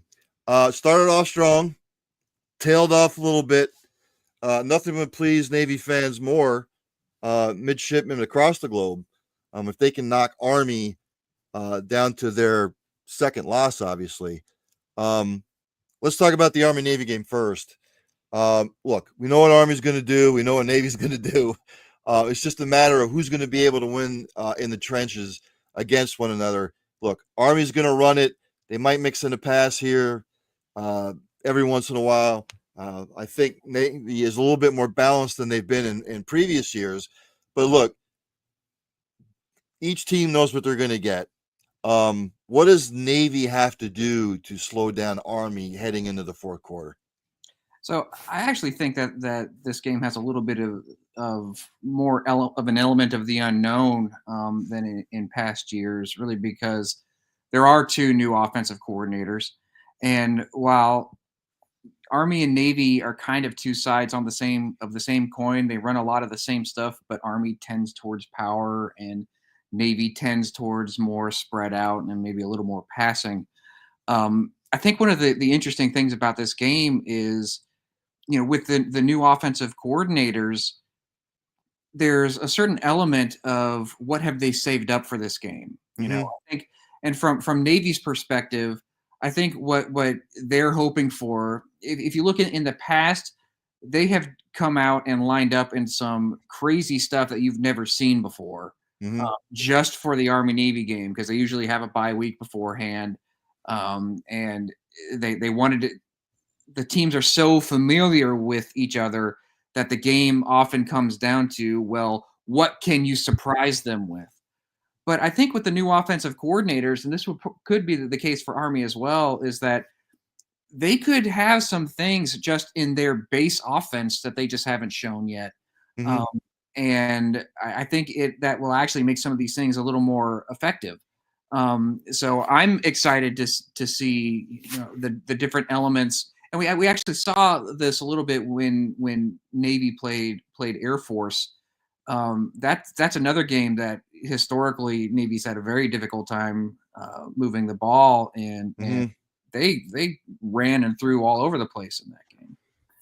Now, granted, Army is way better than Air Force is, obviously, but I think that element is still there. So I think that the biggest thing with Army is you just have to. It's the power game. The power game. It feels inevitable, where they will happily grind it out 3 yards at a time, force you to commit people to stopping that, and then they'll go over the top, and then it's all over. So, how much can Navy?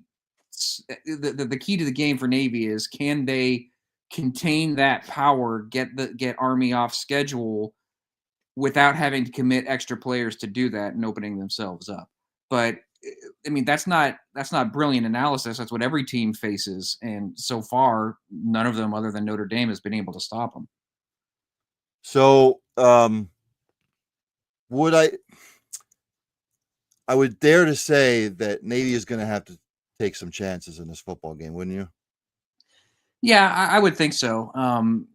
But that's kind of Navy's MO for most of the year. Is they will happily run a couple of plays that they know you're going to stop just to set up something big downfield.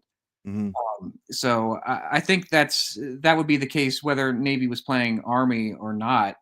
But I also think the two teams aren't as far off as people tend to think. Army gets a lot of credit for winning the conference. Obviously, I mean that's not, I'm not saying anything groundbreaking there, but I think there because of the differences in what they do. Army matches up better against certain teams, but Navy also matches up better in certain games. Obviously, Army blew the doors off Tulane in the conference championship game because I think their power game negated a lot of what Tulane did to stop Navy, because Tulane's defensive line was very athletic, able to get to the perimeter and kind of shut some of those things down. Whereas with Army, that wasn't a concern. They just ran right at them. On the flip side, Navy actually played better against Notre Dame than Army did. Granted, Navy had a bunch of turnovers, but those were all self-inflicted. If you look at what Notre Dame actually did to stop Navy had more than 100 yards more offense against Notre Dame than Army did, because with Army, the power game is great until you get in a defensive line like Notre Dame's that they love playing a power game. Mm-hmm. Whereas with Navy spreading out, getting out the ball in the perimeter a little bit more, they were able to generate a couple of big plays and long touchdown runs. So it's really just which flavor wins out. I think I think both defenses kind of match up well against what the other offense likes to do. So I think it's actually a very evenly matched game. Army favored by 6.5. The line hasn't really changed all that much, so I'm expecting it to be a competitive game. Let's talk about the bowl game. So Navy obviously has the traditional this game coming up on Saturday, and then they get about 2 weeks to prepare for Oklahoma. It's a hell of a task to ask. You're emotional for this game, and then you've got to regroup and exhale, and then try and get ready for Oklahoma. It's in Fort Worth, Texas, which is basically a home game for Oklahoma. You just sort of hope that this game doesn't get out of control like the Notre Dame game did. So what are you expecting from Navy after they play Army? I'm sorry, but it's just hard to – I know they have 2 weeks, Mike, but you're coming off this emotional game, and we got to prepare for Oklahoma now. I actually don't think that would be much too difficult. If you look at that Navy schedule, they're going through exams right now. Mm-hmm. And they're building up to this Army game. After that's done, it's like a big exhale. Like at that point, all the pressure's off. Now they can just go, and now the only thing they have to worry about is just the football. Okay. And I think for them, and historically, that's kind of how bowl games have been for Navy. And I think they'll show up for that game. I think they'll play well. And the flip side of that is, for a program like Oklahoma, when you're playing in the Armed Forces Bowl, you never know how they feel about it. I mean, the quarterback's already in the transfer portal. Mm-hmm. This isn't generally what they aspire to, so you don't know how players feel about this game.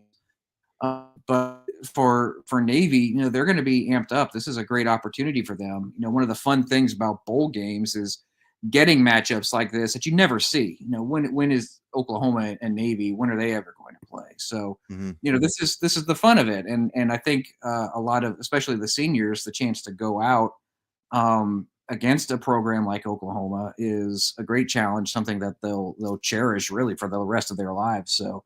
I'm actually not too worried about Navy's preparation for the game. I think they'll be up for it. But then you have to overcome, Oklahoma is Oklahoma. So it's still, even no matter who's playing quarterback, no matter what the player, how invested the players are in the game, they're still Oklahoma. They're still a presented challenge. A little bit, I think Oklahoma Navy is okay against the run. They historically they've been okay against the run. I think that's more of Oklahoma, what they try to do now compared to some Sooner teams of the past. So I don't know. I think it could be an okay matchup for Navy.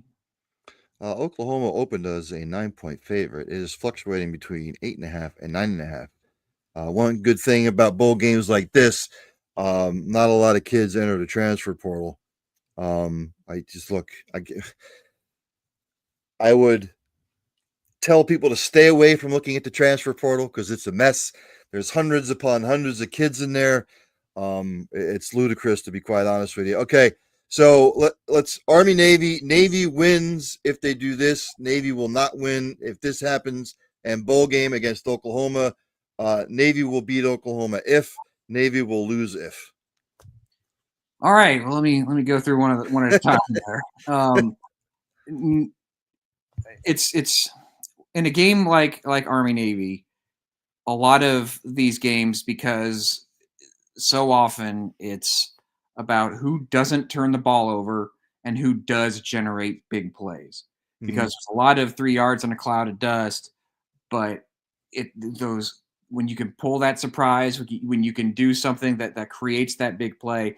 And for Army, I mean, Navy's actually done a pretty good job against Army's offense in the past, where Army has really come through, has been on defense and special teams, getting those turnovers, getting like a blocked punt return for a touchdown. So I think it's, this isn't exactly groundbreaking analysis, but when it's such a razor's edge in a game like that, it really is about holding on to the ball, not turning it over, and generating those big plays. So I would say Navy wins if they can. I would say if they can come up with more surprises that Army isn't ready for, but for Army it would be the exact same thing if Right. Navy's defense isn't prepared for what Army throws at them. What they do differently.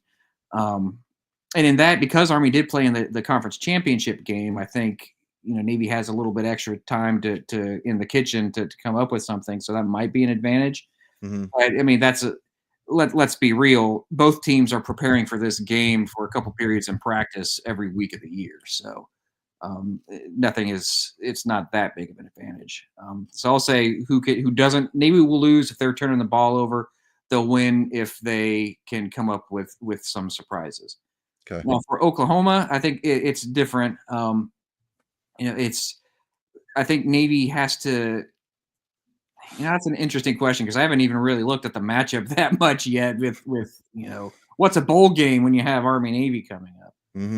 But I think in a general sense, I think if you look back at the Notre Dame game, the team was disappointed in how they kind of showed up on the big stage in that game. Like I mentioned earlier, the turnovers killed them, and they weren't anything that Notre Dame did. These were things like muffing a punt or fumbling a snap, that kind of thing. Now, that's not Notre Dame. That's Navy's letting the game get to their heads.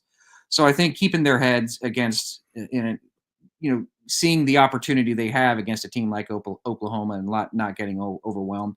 And in that sense, I think playing the Army game right before this actually helps because there are no jitters like Army-Navy game jitters. So I think that having that experience will kind of help them a little bit. I think Navy will win the game if their defensive game plan is not timid, if they attack the run. We've seen a couple of games. We've seen in East Carolina for one, and just a couple of games. If you look back at Navy's schedule, they played Memphis, and Navy was so concerned with not giving up the big play that they gave up a lot of big plays. Like Right. they didn't attack the run, they fell back, and then they were just getting gouged for like 7 or 8 yards a carry, and they almost lost the game because of that. They have to take some chances on defense and commit to the run, and what happens, but don't let them get going on the run. So if they do that, they have a chance in the game. And then offensively, again, they have to make the most of each possession and really try to narrow it, reduce the number of possessions in the game so that by the time you get to the fourth quarter, if it's a one possession game still, at that point, anything can happen. Mike, I want to thank you for coming on. I know you're probably busy. Enjoy the holiday season, the rest of it. Enjoy the bowl games, and I'll talk to you later on. All right. It's good talking to you, Ryan. Thanks, Mike. Have a good one. Mike James, ladies and gentlemen. Navy, again, started off strong, kind of tailed off at the end of the year. But look, anything goes in the Army-Navy game. Let's get back to the bowl games. I will try and get through. I'm not going to bore you with stats. I'm just going to tell you what I think. Pressed on time a little bit, especially if other guests come on. So I got to try and get through these as quick as I can. Thursday, December 26th. This will be on ESPN at 2 p.m. Pittsburgh versus Toledo in the Game Above Sports Bowl. This will be at Ford Field in Detroit. Give me just a second here. Pittsburgh, who started off so strong, sort of faltered at the back half of the season with 3 straight losses. And of course, my Verizon pad wants to screw me again. I don't think Toledo had the season that they thought they were going to have. And I might have to switch. I might have to switch to my phone because my Verizon pad is, again, screwing me. So let's do this. We go to the bowls. Maybe my phone will work better. Things happen. Pitt is favored by 9. Pitt at 7-5. Toledo 7-5. Pitt, I think, at one point was 7-0. They've lost 5 straight. They were 6-0, and they went 1-5 down the stretch. Again, Pitt, they're both 7-5. Pitt's a 9-point favorite. I don't like the way Pitt played down the stretch. I'll tell you what, just for shits and giggles, I believe Toledo will win this game outright and really put the nail in the coffin on a Pitt season that looks so promising. We go to the next bowl game.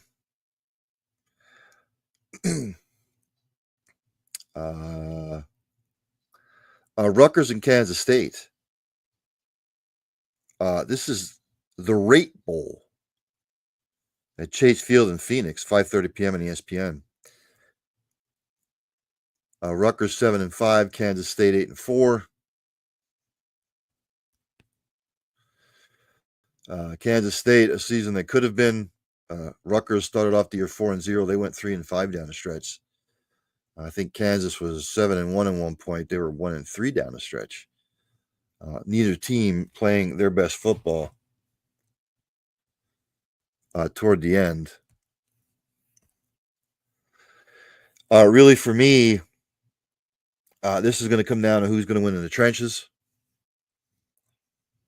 Kansas State opened up as a 6.5-point favorite. It's for the most part stayed the same. Both teams try to be well balanced. I think Kansas State's a little bit better football team. I think Kansas State will win outright. Whether they cover the spread, I don't know. I'm not a handicapper. If I were a betting man, I would say Rutgers keeps it close. So I think that Rutgers more than likely will keep this close, but I think Kansas State wins it outright. At 9 p.m., this is also on Thursday, December 26th, which is a Thursday. The 68 Ventures Bowl at Hancock Whitney Stadium in Mobile, Alabama. Arkansas State versus Bowling Green. I was hoping to have a representative from Arkansas State come on and talk about the bowl game. That may not happen.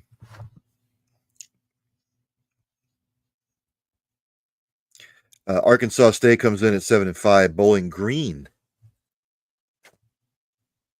at 7-5.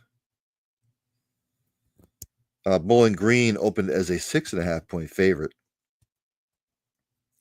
Again, if you watch these two teams, both teams like to try to be well balanced. Again, I'm not going to bore you with stats because I've got to try and get through this. Again, pressed for time.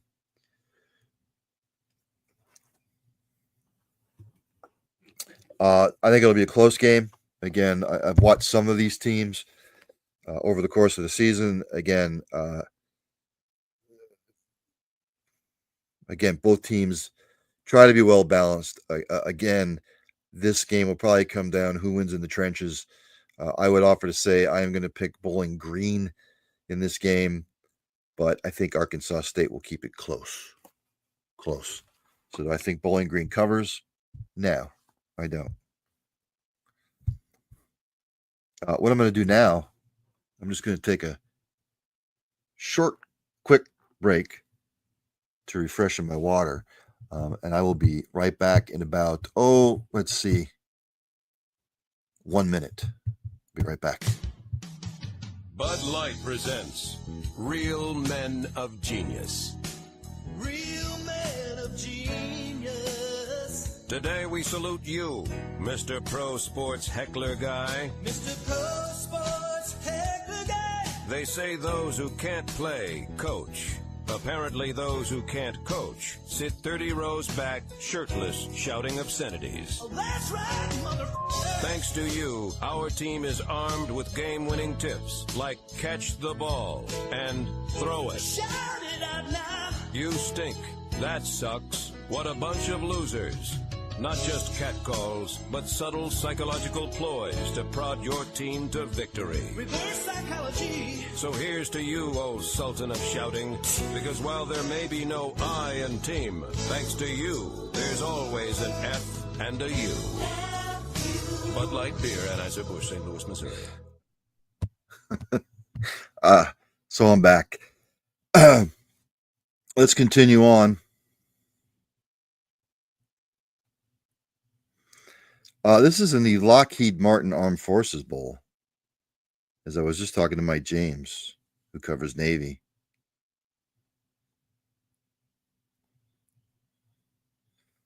This is in Fort Worth, Texas. This is on Friday, December 27th at the M.L.N.G. Carter Stadium, noon on ESPN. Oklahoma Navy. Oklahoma 6-6. Navy sits at, I think they're 8-4. 8-3. My apologies. Oklahoma favored by 9. Again, Navy was something to prove, probably coming off the Army game. I think Army's going to win the game, although I think it'll be close. Look, Oklahoma, you never know what you're going to get. Big win against Alabama. They didn't think they'd win 6 games after the start that they had, but they did. So I will say Oklahoma wins, but I think it's going to be close. I think Navy will keep it close. So, yeah, Oklahoma wins outright, but Navy keeps it close. Ladies and gentlemen, I see Mr. Scott Wright. He's in the green room. He covers Oklahoma State football. I got to pick his brain about what transpired in the Big 12 this year. Maybe get his thoughts on some bowl games. But first, as we got to strike up the band, as I always do with each guest.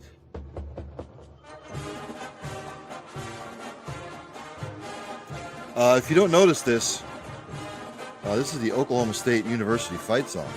The Cowboys, who had a dismal season after going 3-0 to start the year.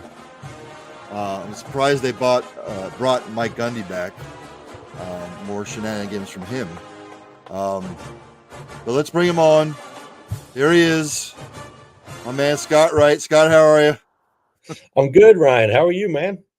Good. A little depressed because winding down college football, but look, you can't have it all the time. So, Oklahoma State, Scott. Where do we go from here? I know they're bringing Gundy back. I think it's a mistake. I know they got rid of some coordinators or whatnot, but if they think they're going to make that much of an improvement from this year to the next, I would caution Oklahoma State fans to be a little bit cautious.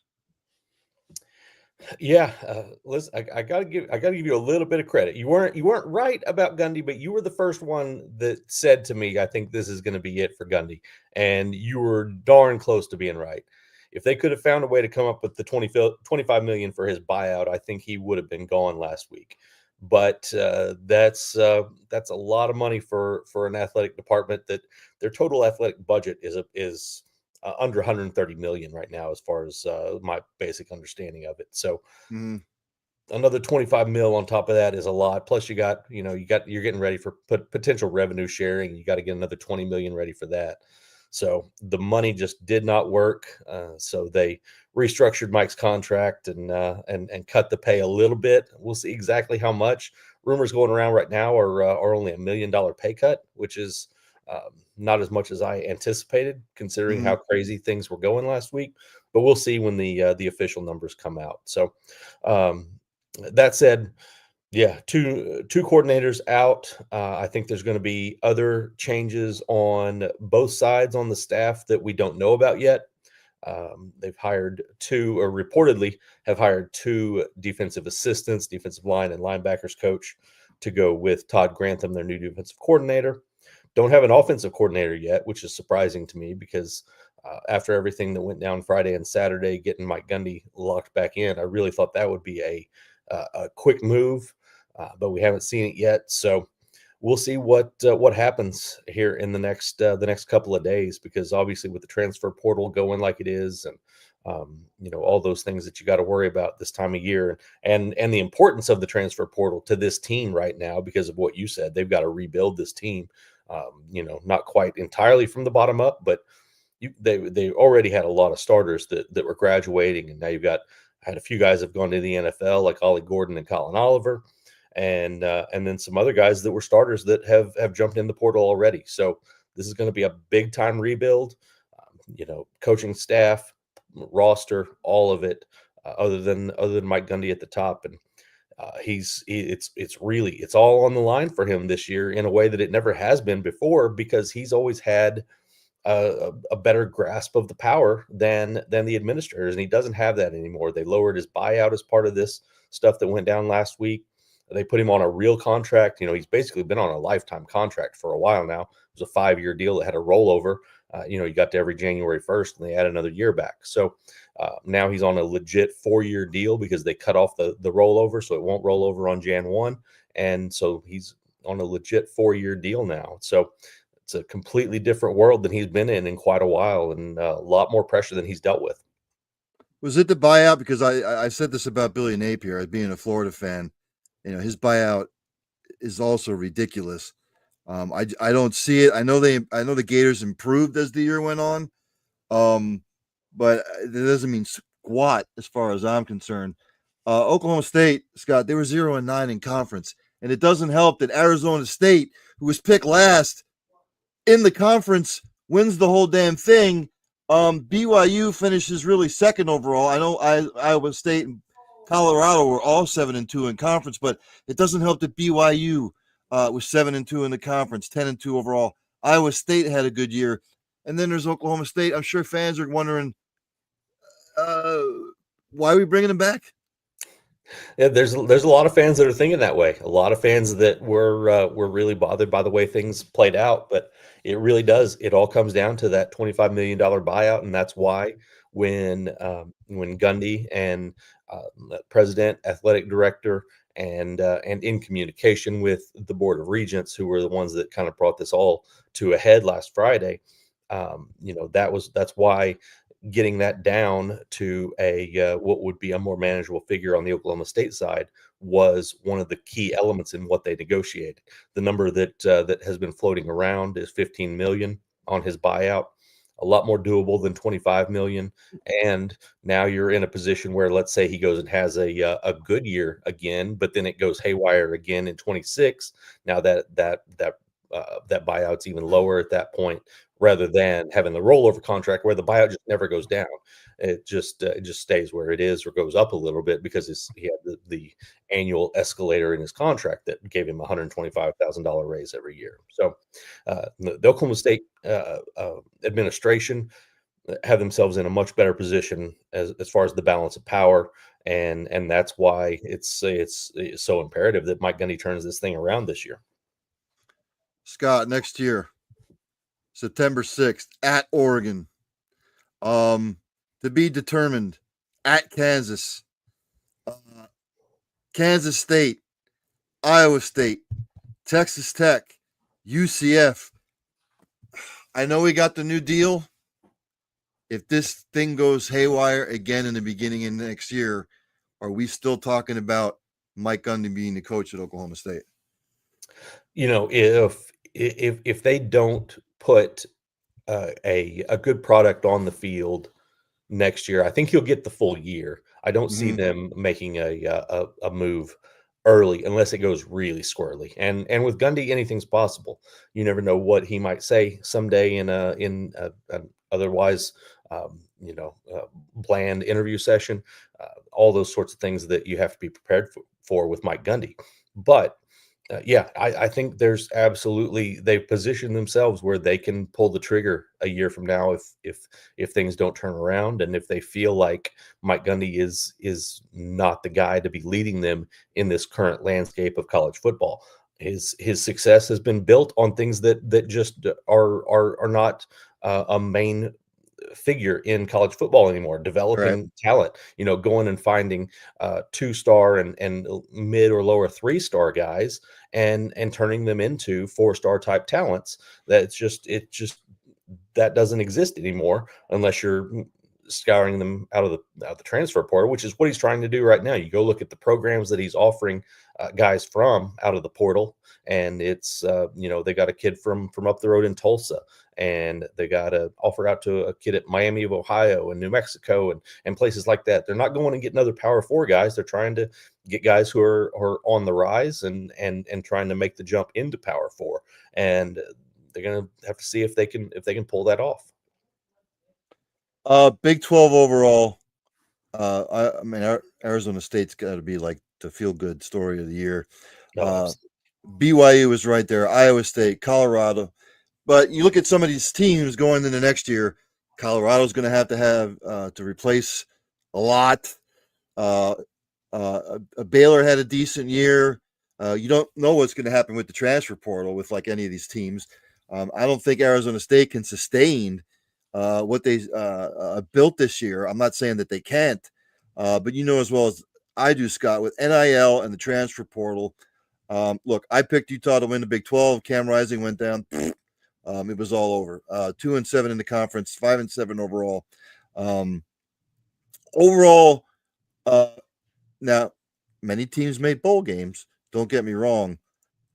Where are we going to go heading into the 2025 season as far as the Big 12? What are we looking for? Because look, transfer portal, NIL. Again, you could look at any of these teams. You don't know what's going to happen. No, it's going to be chaos again.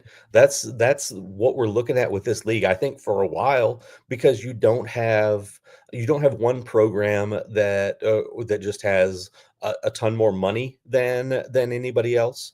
There might be some that could really dig down deep and make that happen, but right now it doesn't look like that's the case. You got a lot of balance in on the financial side. You've got a lot of balance on the the program side in terms of what types of programs you've got in this league. They've all had some semblance of success in the recent past. So you can see just about anybody making that turnaround that Arizona State made from 2023 to 24. And because of that, it's going to be a chaotic league. I had no idea what to expect from Colorado this year. You could have told me at the beginning of the year that they went 2-10, or you could have told me they went 10-2, and I probably would have believed you because I had no idea what they could do. It was such a wild year in terms of just every Saturday not knowing what was going to be the storyline and which program was going to be the one to take the step forward.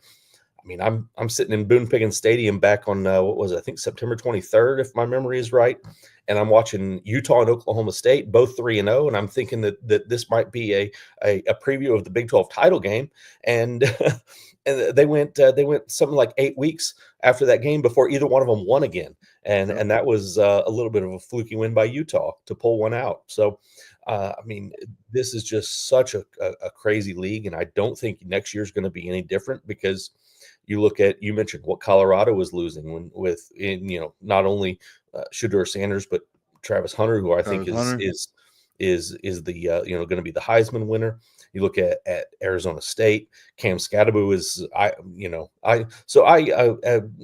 as part of our network, we're owned by Gannett, which owns USA Today, and we did a regional all Big 12 team, and I was the one compiling the votes, but I had to put out my own team as well. And when it came down to Player of the Year, there's no doubt in my mind that Travis Hunter is deserving of the Heisman and is the most talented player in this league.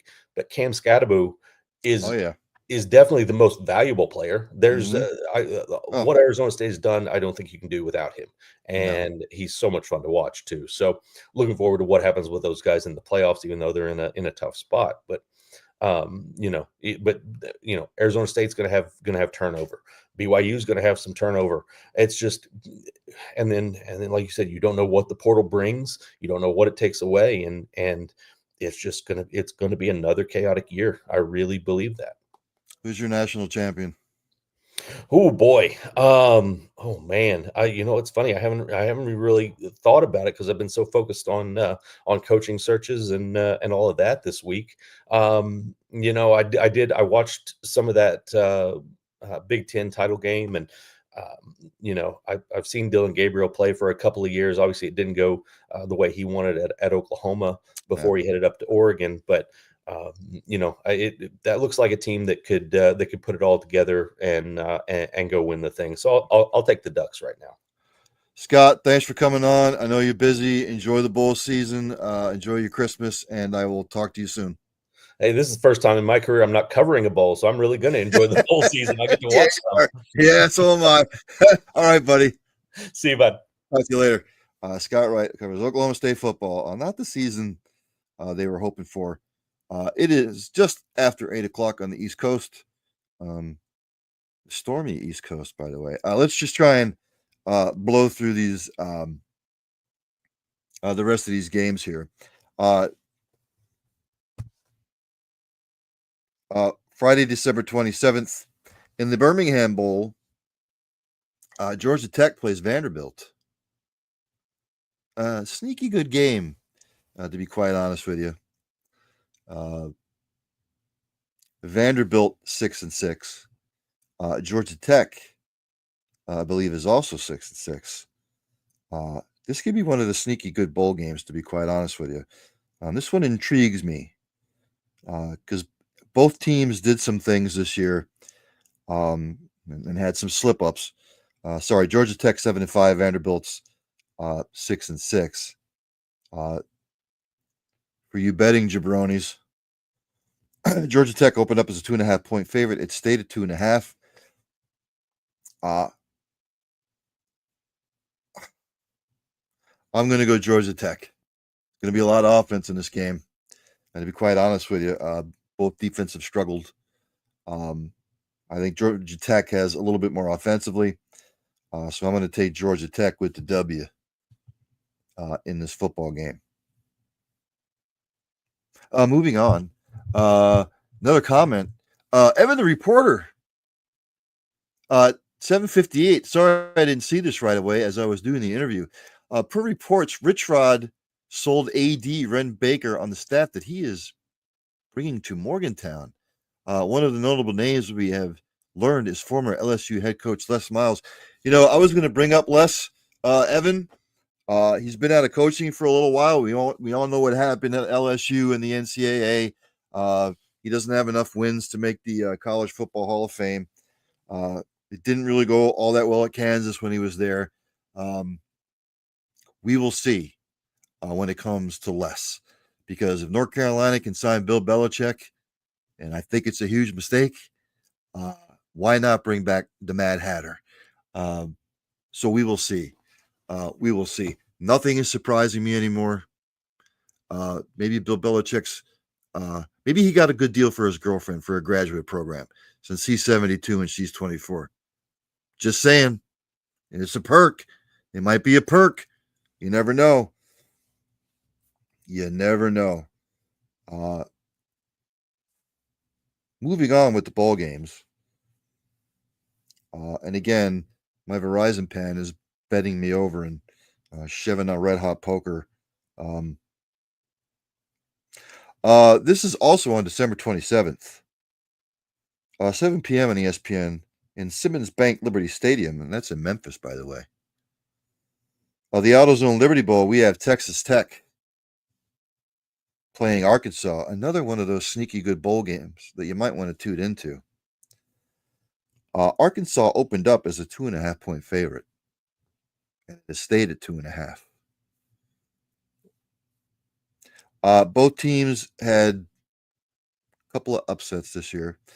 Texas Tech sitting 8-4, Arkansas sitting at 6-6. Again, it's hard picking these games with spreads and stuff like that because you don't know who's leaving, who's coming, who's going because of the portal. It's just too difficult anymore. You would have to go into the portal for this particular game to see what Texas Tech players are doing, what Arkansas players are doing. This is why I hate the transfer portal and NIL and all this bullshit. I'll tell you what, just for shits and giggles, I'll take Arkansas to win outright. I'll take them minus the 2.5 over Texas Tech. So again, another sneaky good bowl game. Also on December 27th, this is the DirecTV Holiday Bowl at Snapdragon Stadium there in San Diego, California. 8 p.m. on Fox. Washington State, what could have been on a losing streak. They're 8-4. Syracuse ranked 21st. Let's see what the spread is. Again, you don't know what's.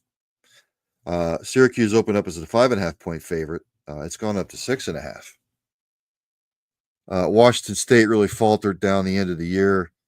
Syracuse with the big win against Miami. I think Syracuse wins outright and covers. I just don't like the way Washington State's playing at the end of the year. They just don't look good. They don't look good at all. So I am going to take. I'm taking the Cuse to win. Also on December 27th, ladies and gentlemen, the SRS Distribution Las Vegas Bowl. Texas A&M is playing USC. 10:30 p.m. on ESPN. This is at Allegiant Stadium in Vegas.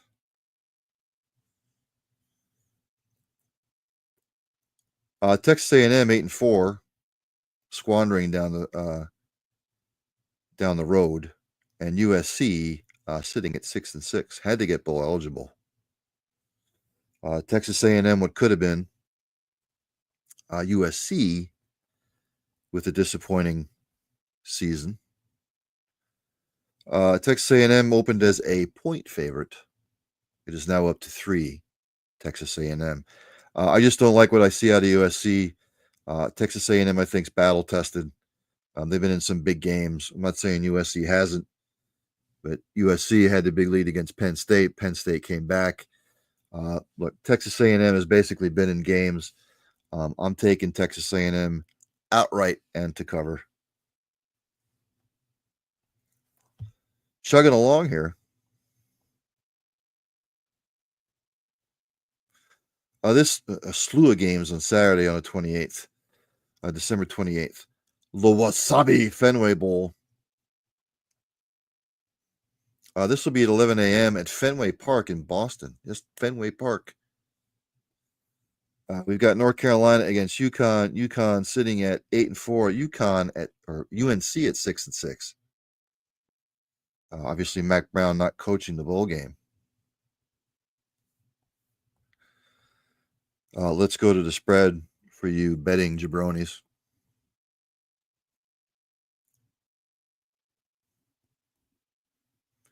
Let's see. And of course, my Verizon. Oh, here we go. North Carolina opened up as a 5.5 point favorite. It's down to 4. People putting their money on UConn.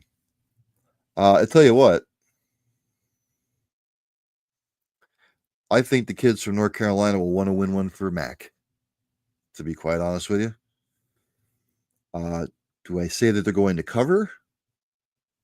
No. UConn having a good season. But again, I think too much North Carolina. Look, North Carolina's defense is pathetic. Again, this is going to be a game where a lot of points are going to be scored. Take the over. But I think North Carolina wins one for the MAC. It's the return of the MAC. Maybe not so much. But I think North Carolina wins. Also on Saturday, December 28th, in the Bad Boy Mowers Pinstripe Bowl, will be in the Bronx at noon, Yankee Stadium. We've got Boston College playing Nebraska. Boston College 7-5, Nebraska 6-6. Nebraska not having the year that they thought that they were going to have.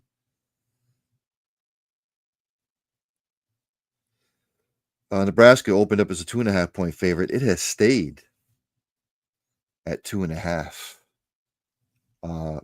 Be quite honest with you, you never know which team is going to show up for Nebraska or Boston College.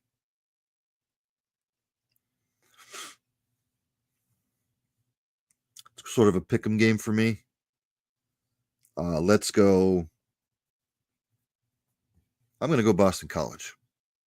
I think Boston College will win this game, even though Nebraska's favorite. I just think Boston College, it's just a gut feel. Also on Saturday, December 28th, in the Isleta, New Mexico Bowl. This will be at University Stadium in Albuquerque, New Mexico, 2:15 p.m. ESPN.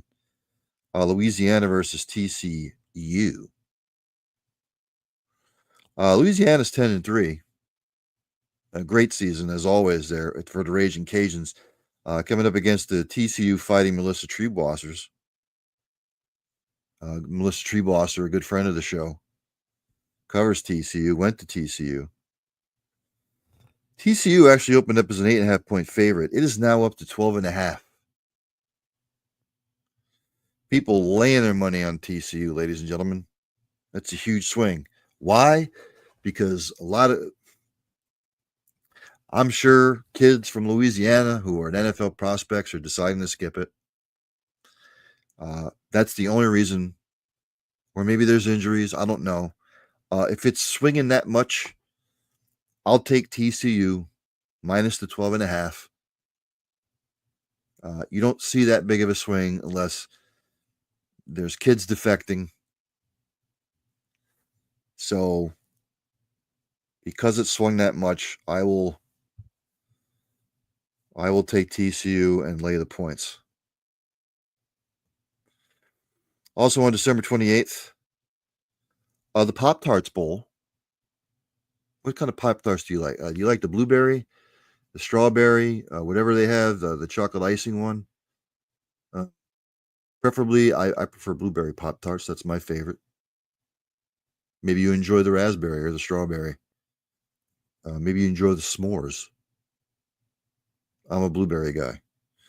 Iowa State plays Miami. Iowa State got their ass handed to them in the Big 12 championship game. And Miami lost to Syracuse to knock them out of the ACC championship game. Iowa State 10-3, ranked 18th. Miami's 10-2. They're ranked 13th. Both defenses have looked horrible down the stretch. A lot of points in this game. Take the over. Iowa State opened up as a point favorite. It's now 3.5 towards Miami. Why? Because there's some Iowa State players that are going to skip this game and either try and get ready for the NFL, or as far as they're concerned, there's nothing to play for. Again,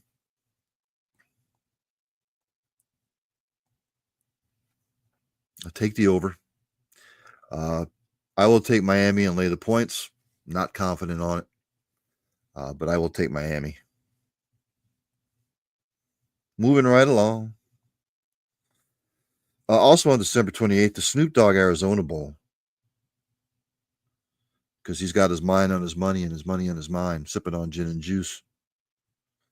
This is at 4:30 p.m. in Arizona Stadium in Tucson, Arizona. This will be on the CW network. Miami of Ohio. Let's try this again. We have weather up here, ladies and gentlemen, so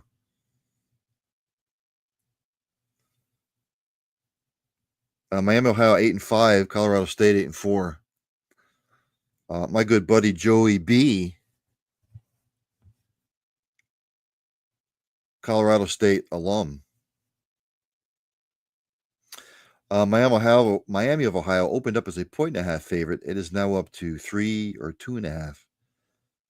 Joey B out there tells me that some Colorado players have defected, transfer portal. Their best player won't be playing. I'm still going to take Colorado State. I know Miami, Ohio will probably win, but I think Colorado State will cover. I'm going to pick Colorado State outright to win that game. Moving right along.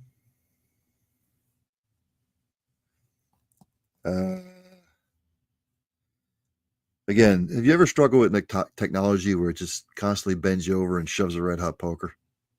That's what's happening right now. Supposed to make your life easier, isn't it?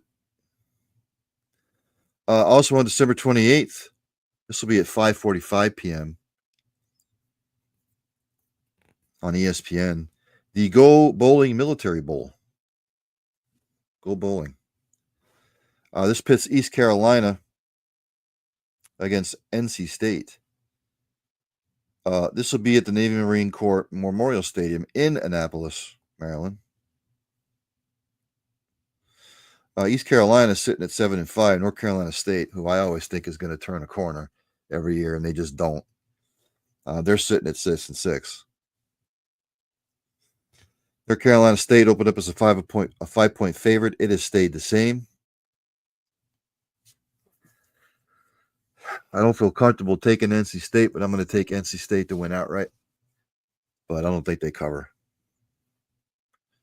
That's all I got to say about that. Also on December 28th, this will be at 7:30 p.m. on ABC. The Valero Alamo Bowl. We've got BYU against Colorado. BYU ranked 17th, 10-2. Colorado ranked 23rd at 9-3. Shedeur Sanders has said, or not Shedeur, Dion has said that nobody is skipping the bowl game. Colorado has opened up as a 2.5-point favorite. It's up to 3. I don't like the way BYU look down the stretch. Colorado wins and covers. Just send everybody out on a high note.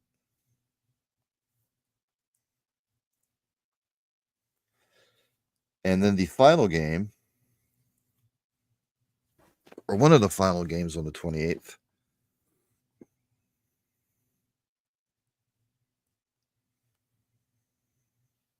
the Radiance Technologies Independence Bowl, ladies and gentlemen. This will pit Marshall versus Army in Independence Stadium in Shreveport, Louisiana. 9:15 p.m. on ESPN. Marshall is 10-3. It will play Army 11-1, sitting with their 22nd ranking. I think Army wins this weekend, propels them into the bowl game. Army opened up as a 7.5-point favorite. It's up to 14.5. What does that tell you? Marshall players are entering the transfer portal, and those who have started most of the year are probably trying to get ready for the NFL. Or they're leaving, or they just nothing to play for. In that case, I'm taking Army all day to win and cover.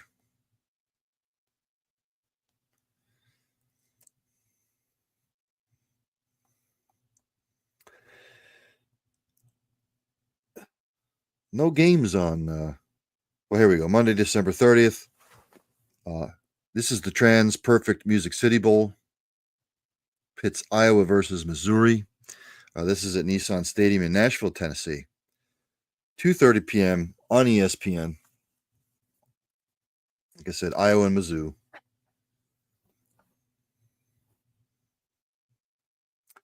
Iowa sitting at 8-4. Mizzou ranked 19th, sitting at 9-3. Again, Cade McNamara for Iowa is transferring again. Missouri opened up as a 2.5-point favorite. It's up to 3. I don't trust either defense. I trust Missouri's offense more. This is going to be low scoring, but Missouri wins the game. Moving on.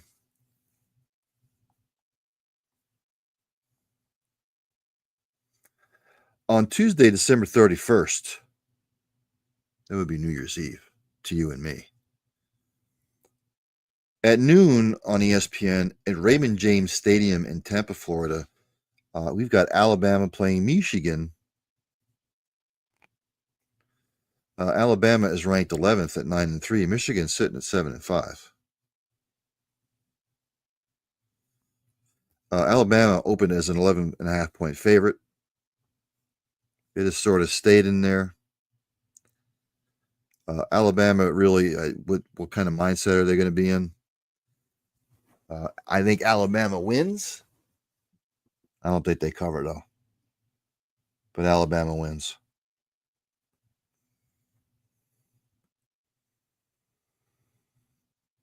At 2 p.m. on New Year's Eve, Louisville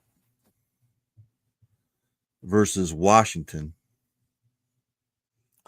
This will be at Sun Bowl Stadium in El Paso, Texas, in the Tony the Tiger Sun Bowl. They're great. Louisville is 8-4. Washington 6-6.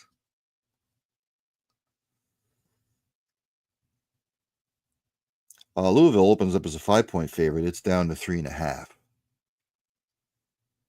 So something smells there. I'll say Louisville wins, Washington doesn't cover. How's that? That's my story, and I'm sticking to it.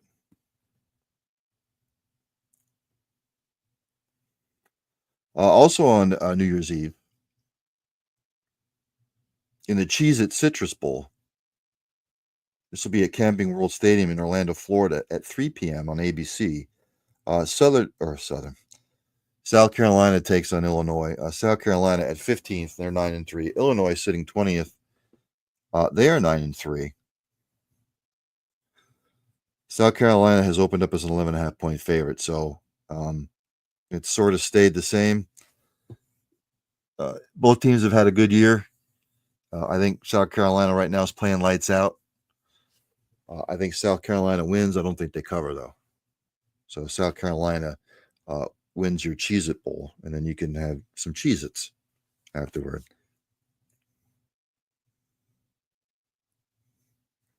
And then the final game on New Year's Eve in the Kinder's Texas Bowl. That will be at NRG Stadium in Houston, 3:30 p.m. on ESPN. Pits Baylor against LSU. Both teams 8-4. LSU's opened up as a 3-point favorite. Baylor, it's now down to a 1.5. Garrett Nussmeier for LSU has said he's coming back.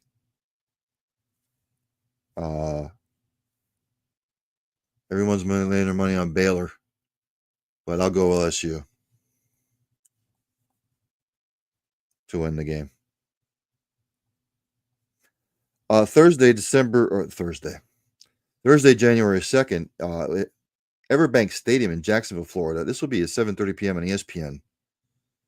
The game that nobody will probably watch because everybody will be hungover. The Tax Slayer Gator Bowl, which pits Duke versus Ole Miss. Duke is 9-3. Mississippi ranked 14th and 9-3. I had them making the playoff, by the way. Ole Miss has opened up as a 14-point favorite. Somebody knows something. I'll take Ole Miss to win and cover.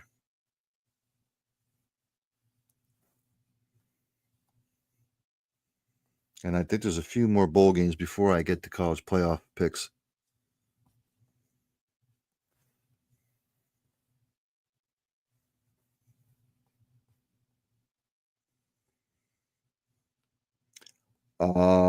This will be on Friday, January the 3rd. 2 games. The Serve Pro First Responder Bowl, which will be at the Gerald J. Ford Stadium in Dallas. North Texas versus Texas State. North Texas is 6-6. Texas State is 7-5.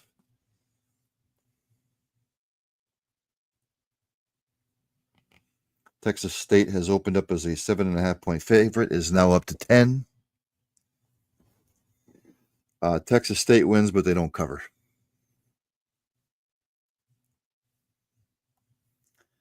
Just a couple more here.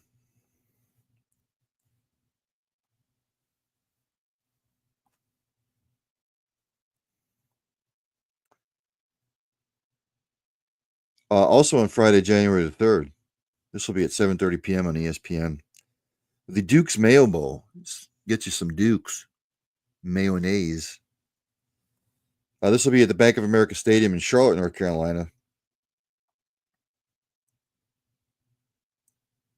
Minnesota will be taking on Virginia Tech. Minnesota 7-5, Virginia Tech 6-6. Minnesota opened up as a 4.5-point favorite. It is now up to 6.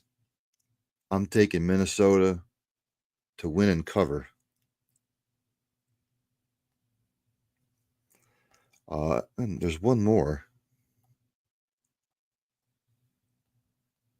That would be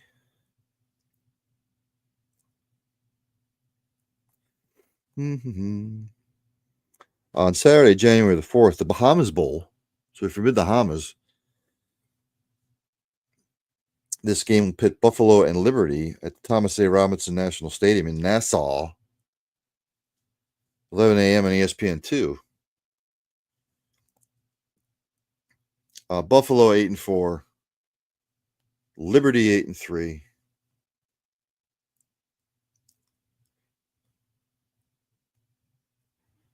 Let's see what the spread is.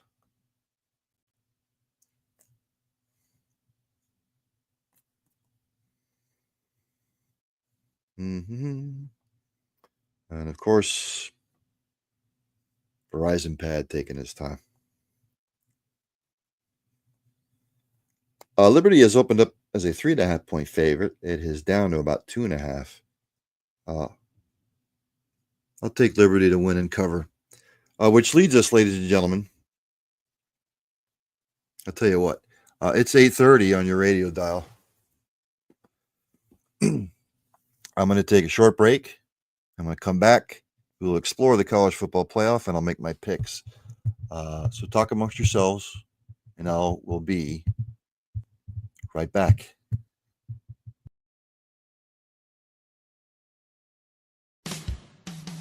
Bud Light presents Real Men of Genius. Real men of genius. Today we salute you, Mr. 80 SPF sunblock wearer. Mr. 80 SPF sunblock wearer. There are 24 hours in a day. You're wearing 80-hour protection. If the sun fails to go down, you'll be ready. Don't forget the moonlight. Your coconut-scented force field blocks out all the sun's rays and any stray rays from another sun in another galaxy. Your star. 30 SPF, please. You might as well be wearing cooking oil. Something smells delicious. So crack open an ice-cold Bud Light, Mr. 80 SPF sunblock wearer. In fact, feel free to crack one open at high noon in the middle of the Sahara Desert. Mr. 80 SPF sunblock wearer. Bud Light Beer, Anheuser-Busch, Cartersville, Georgia. I just get a kick out of those old Bud Light commercials, so I figured I'd throw that one in there. I see a guest in the green room. That's Mike Cagley. He covers Illinois football, but I got to play this because before any of my college guests comes on and covers college football, I've got to play the fight song. This is the Illinois fight song, ladies and gentlemen. Illinois loyalty, for those of you that don't know. Illinois playing a red-hot South Carolina team in the Cheez-It Citrus Bowl. I've been to the Citrus Bowl before. It's a lovely venue, and it's warm. So any snowbirds that are in the area, go to the bowl game if you're there Tuesday to sit New Year's Eve. I'm sure they'll get all sloshed up. But let's bring him on. There he is, Mike Cagley. Mike, thanks for joining the program. Hey, no problem, sir. We appreciate the invite. Yes, sir. Look, Illinois, they've had a good year. I didn't expect them to go 9-3, to be quite honest with you. I'm not sure a lot of people did. Look, they've had a good year. Going into the bowl game, though, they're going to have to prepare for a red-hot South Carolina team. I've seen Illinois play a bunch of times this year. At times, I don't know which Illinois team is going to show up. And look, South Carolina with their quarterback, Lenora Sellers, it's a tall task, Mike. I really haven't found anything to argue with there. I really think, you look at South Carolina and let's face it, Alabama is not the one who got screwed. If you're going to go by that, it's South Carolina, not Alabama. Yeah. Now, Alabama, hey, why don't you go ahead and beat the 5-6 suckiest Oklahoma team in the last 25 years and don't bitch about it. But hey, the SEC's kind of gotten soft. But you're preaching to the choir, by the way. Yeah. I mean, but Illinois is going to. But with Brett Bielema, they rarely get blown out. They happened once this year. Oregon was lightning fast at every position. And Illinois is playing with a whopping $3 to $4 million of NIL for the football team. Mm-hmm. And, I've contended for a while now. I was not happy with the choice to have Brett Bielema become the Illini coach. Certainly, he has proven me wrong. Mm-hmm. He has been a spectacular coach by Illinois standards. An 8-win season a few years ago that easily could have been 10. Had a couple of really bad games by the Illini down the stretch. And I think we're going to have this year, they've got an outside shot at 10 games. But one thing about an SEC team is you never know how many guys are going to be playing because guys go to the NFL. So there's your hope. But I will say that this Illinois team has constantly overperformed. When you see the expectations people had, particularly for the defensive line, the fact that they've played as well as they have has been pretty impressive. What has probably been the biggest surprise of this Illinois team is the offensive line has never really gelled from a standpoint of pure run blocking. It was thought to be a team that would be able to grind out Brett Bielema style wins. And really, it's been on the arm of Luke Altmaier with Pat Bryant, Zachary Franklin at wide receiver, and a surprising year from Tanner Arkin when Cole Rusk, their 6'5", 250-pound transfer who runs like a 4.6 40, got hurt.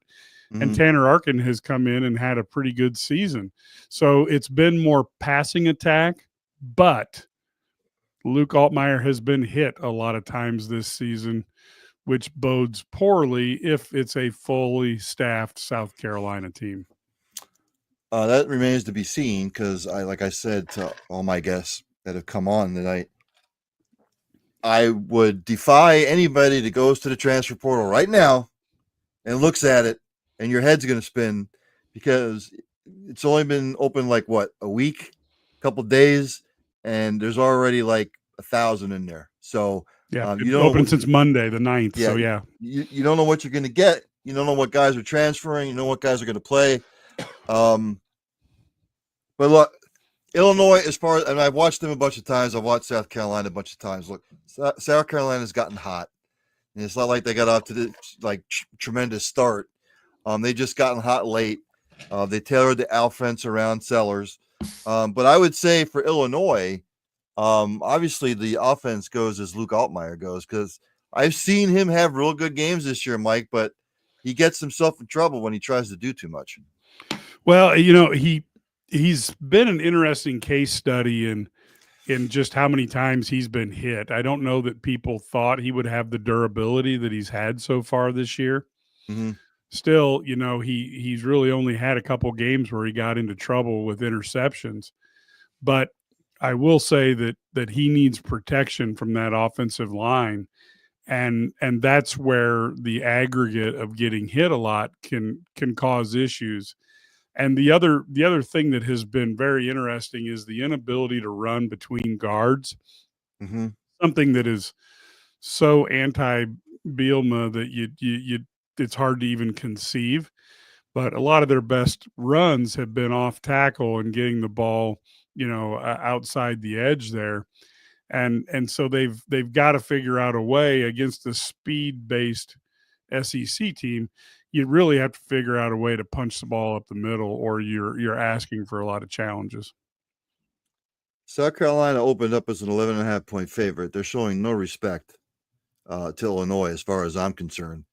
I think this game's going to be closer than 11.5 points. I really do.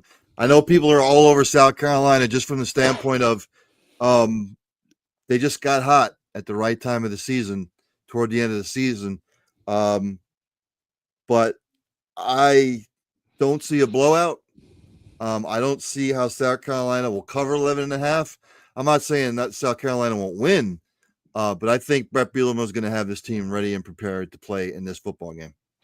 That's one thing he does a pretty good job of. Even the games where they have struggled, they really haven't had anybody. Had a game. Minnesota was a little bit frustrating, although that team is a fairly talented Minnesota team. The only game they really couldn't compete in, and I'm not saying they were not prepared. I just think when you look at what Oregon has put together out there, especially with just layers of speed out at wide receiver and cornerback, put Illinois under tremendous pressure. At the same time, there was a play early in that game. Illinois could have got a 3 and out. The game starts totally different. Instead, you get a penalty and then boom, Oregon gets some confidence and goes downfield. It makes you wonder, you need everything to go your way when you're playing a team like Oregon, and Illinois had everything going their way for 2 plays. And then it changed. But I tell you, this team is one that is resolute. They don't give up, and they really do play fairly disciplined ball. I think it may just come down to, the amount of manpower at the game, and one never knows the exact impact of the transfer portal. As you said, we could find out big news next week, so to speak. And then you've also got Bielema is very good at creating family. They have a way of spelling the word family with two L's, so that in the middle of family it can say ILL. Mm-hmm. And they're not sick. That's just what you chant at Illinois games. And he really does sell that. And then their facilities are really good. But if you talk to recruits and you talk to parents, they really buy into Brett Bielema. This is not the bring him into the cold calculating head coach. He pays a lot of attention to these recruits. He's a guy that is, takes the details, and then even the small details of making players feel welcome and their families feel welcome is important to him.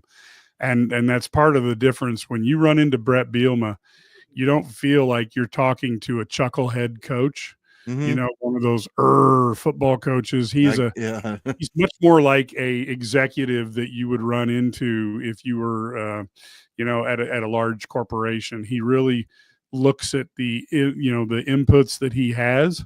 He looks at the outputs that he wants to produce, and then develops a plan to get from input to output. And if you're talking to him and he scratches his cheek with his left hand, you almost look at your clock and you wonder, did he schedule that for 7:41, or is that just a coincidence? Yeah, you talked about the Minnesota game was frustrating, and they played Penn State tough at Beaver Stadium. So, the Purdue was a little head scratcher. I watched that entire game on a big screen, and I'm like, oh my God, are they going to lose to Purdue, the worst team? You weren't the only one, trust me. Illini Nation was panicked. I have to ask this just because, Urbana-Champaign out there in Chicago.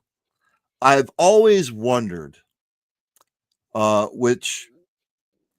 Illinois doesn't do better in football on a consistent basis with some of the talent that they can tap into. I can go back like 2001, they were 10-2. 1989, I think they were like 10-1 or something like that. And I just wonder why Illinois can't be more consistent with going 9-3, 8-4, 10-2, rather than 5-7, 6-6, 7-5. Can you shed some light on me, Mike, why that is? Yeah, I can give you a couple reasons that come to mind. And it's they're going to be, when I say them, you're going to go, okay, this is pretty self-evident. The first one is you have to avoid hiring crappy coaches. You can see a trend of Illinois coaches that were fired from Illinois and don't end up as a head coach anywhere else. Yeah. It's not like Nick Saban leaves, LSU and goes to the Dolphins and then goes to Alabama. It's like Tim Beckman is fired from Illinois and he can't even coach high school ball. Right. So that's the first thing. And you have to hire better. And it's easy to joke about that, but Illinois has, until Josh Whitman came along, Illinois has been full of, I'm going to do one of two things. I'm either going to hire for the exact opposite traits of whatever pissed me off about the guy I just got rid of. So if the guy you got rid of is personable, you're gonna hire somebody who's not. Right. Or it just comes down to budget. I can get this coach for $1 million a year, and I can get that coach for $400,000. Well, 400, here I come. So that's the first one: hire better. The second one is, and this is my theory, so you can call this the Kegley theory, but I look at, there are 4 places across the country. Man, let's go 5 that are what I call regional capitals. You have Los Angeles, Dallas, Chicago, Atlanta, and New York City. Mm-hmm. And they're kind of the capitals of their region. And if you look at it, even Georgia, as dynamic of a program as they've been for the last 7 or 8 years, and even Texas, as good as they are, they don't dominate Atlanta. They don't dominate Dallas because everybody jumps into that place. Mm-hmm. But they also don't hire dumb, which Illinois has done. Mm-hmm. So Illinois has never really been able to get any type of great foothold in Chicago. They've had a decade where they were pretty good from, 81 to 92 under Mike White and John Makovic. But you and I remember that, but nobody else does. Yeah. And so they've this capital of a region. You have, Oregon flies in and they get a kid who dominated in the playoffs in 1A this year. You get Notre Dame, Ohio State, Iowa, Wisconsin, Michigan State, with the occasional parachute in from Alabama or USC or Oklahoma. You pick the school. And it's been hard because Illinois has always been on the outside looking in from a standpoint of winning during the season. So they have not been able to capitalize on Chicago. And even Brett Bielema, for as much as he's done, and this goes into the third one, Mm-hmm. the fans, because of so many years of tough football, are not really, when it comes to plopping down huge amounts of booster dollars, there's a few people obviously who do that, but there's a lot of people over the years who've put a little money in here and a little money in there, and it hasn't worked. So there's a little bit of wanting Brett Bielema to pay for the sins of past quarterback or coaches. And so he's doing more with less. I would tell you right now, and I say this on our Illini Guys Sports Spectacular radio show that's on 23 stations across Illinois, and our Big Sports Radio that's on 20 stations across the Midwest. If you switch Brett Bielema and Ryan Day, most likely Oregon has no losses right now. And they probably have beaten Michigan 3 out of the last 4 years. Okay. But because there's a big difference in ability to coach. You don't have a guy who stands dumbfounded after a game, but Ryan Day's got $20 million to spend on his payroll, so he looks pretty good. And I think Bielema's got a chance to bring Illinois back to respectability. Now, Illinois has a bunch of billionaire alumni. Can they leverage them as well? And you've got over at Indiana, once the Eli Lilly people and Mark Cuban decided to dump money into the football program, you saw what happened. Mm-hmm. Illinois has a boatload of alumni or former Illinois attendees. Unfortunately, Larry Ellison has a wife who has him paying for Bryce Underwood for Michigan. So there's some frustration. But if Illinois can mine the Illinois billionaires in Silicon Valley, they could compete with anybody. And my contention is, aside from being older, Nick Saban saw that those large land grant universities up north with NIL funds could buy and sell Alabama. And I think that was part of the reason why it's like, hey, maybe it's time to retire. Not that Nick wasn't the best coach of all time, but I think he saw that the system that helped the Southeast do so well is going to be a little bit under challenge, because now, Phil Knight can buy a team for Oregon, and Ohio State, for the history of their program, has had boosters who do what is necessary for Ohio State to win.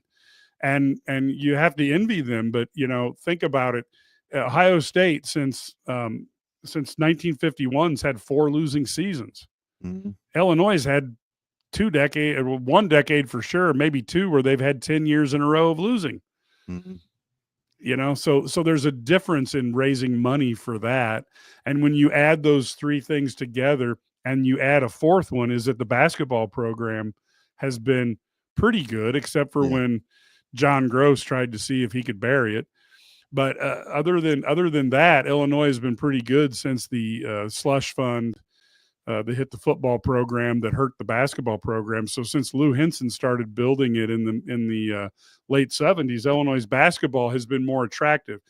It's like if I told you you could invest in one of two companies, you could invest in Apple or you could invest in Enron. Where would you put your money? Well, that's kind of what Illinois football has been to Illinois basketball. Yeah. Ladies and gentlemen, I know he's busy, but he has joined me. He is Mike Cagley, at Mike Cagley on the X, the Tweeter, the Twatter, whatever the hell they call it. He's the co-host of the Big Sports Radio and Illini Guys Sports Spectacular radio shows. You can read him at IlliniGuys.com and BigSportsRadio.com. Link tr-.ee / Mike Cagley. Mike, enjoy the rest of your holiday season, my friend. Enjoy the bowl games, and I will talk to you sooner than later. Thank you very much, sir. Have a great day. Thanks, Mike. You too. That's Mr. Mike Cagley. He covers Illini, all things Illini. I'm always pulling for the Illini in the Big Ten, football-wise, just from the standpoint of I get sick and tired of hearing about Michigan and Penn State, and I don't mind Ohio State and Wisconsin and Minnesota, but don't get me started at Michigan and Penn State. They make my fingers curl when I talk about Michigan and Penn State. So let's get to the college football playoff picks, if you will. I will go down here. I've got Indiana beating Notre Dame. So there you have it. It's just a gut feeling. I know I'll probably be wrong. Don't take my word for it, ladies and gentlemen.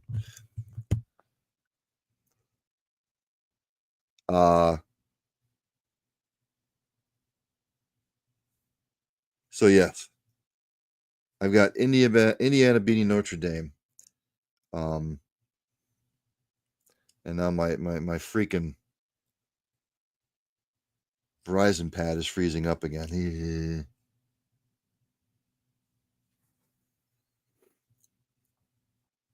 Again, that game will be December 20th. At Notre Dame Stadium, South Bend, Indiana, 8 p.m. ABC, ESPN. I'm taking Indiana over Notre Dame. Saturday, December 21st, SMU will be at Penn State, Beaver Stadium, 12 p.m. on TNT.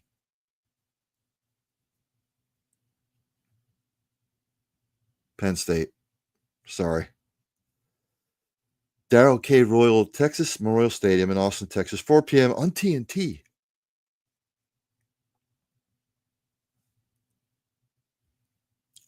Number 5, Texas. Number 12, Clemson. Forget it. My heart's with Clemson. Texas is just too much. And at 8 p.m., ESPN, Ohio Stadium.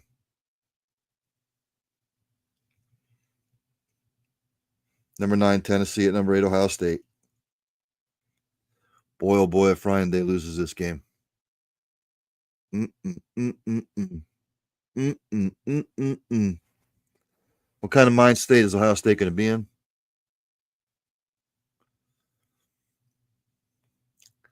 I'm going to pick Ohio State close by a field goal at the end of the game. So you say, Ryan, what about the following games? I don't know how this is all going to play out. If Texas wins, they're going to play Arizona State. I got Texas winning. Then I have Ohio State playing Oregon. Penn State's going to wind up playing Boise State. Well,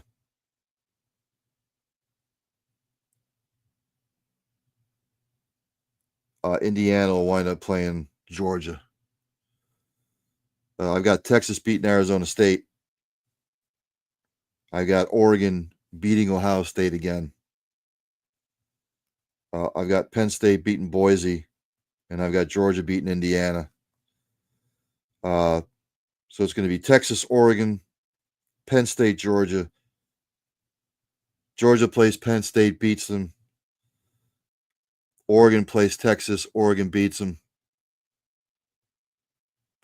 It's going to be Oregon and Georgia in the national title game. I've got Oregon winning the national title. I think I had Ohio State on my college preview special back in August. I just don't like the mindset of Ohio State. And so Oregon over Georgia in the national title game. Don't quote me on that. Don't take it to the bank. I want to thank all my guests.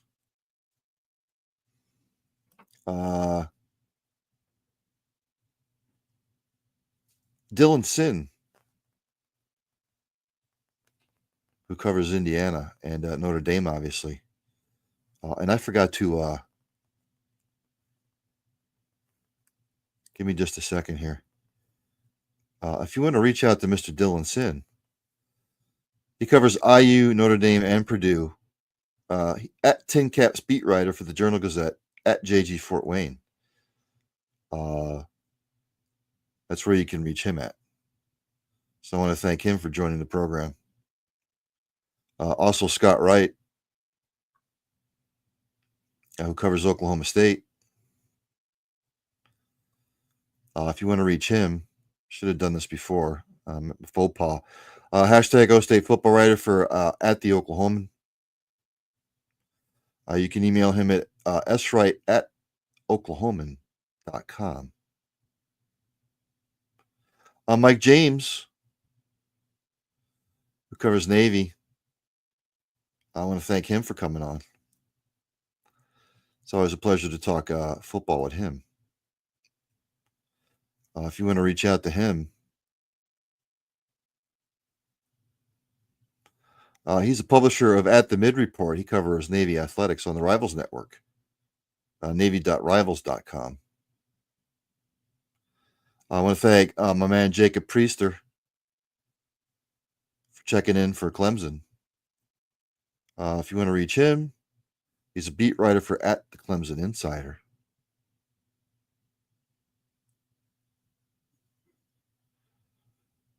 I want to thank, obviously, Mike Hagley. Who am I forgetting? No one. I want to thank everybody for tuning in, who's going to check this out in the replay. Like I said, Oregon and Georgia will play for the national championship. Oregon will win. Yes, Oregon will get that elusive national title.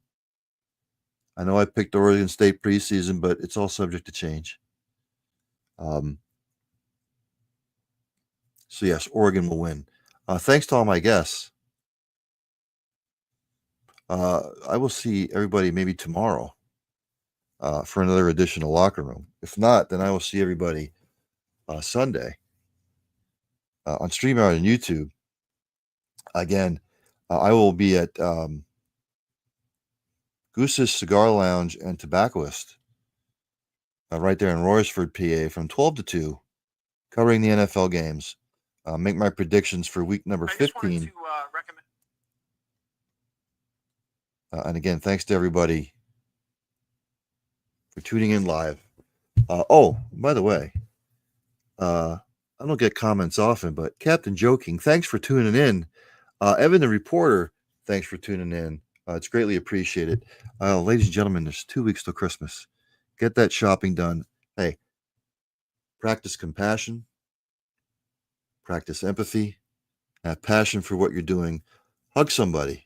It might make their day. Tell somebody you love them. It might make their day. Treat people with kindness and respect. Because compassion and empathy are lost arts, ladies and gentlemen. And if you're going to have an opinion about somebody, if it's not nice, don't say it at all. Keep it to yourself. Anywho, thanks to everybody. This was a fantastic 3 hours, man. It flew by. I'm so thankful to all my guests who checked in.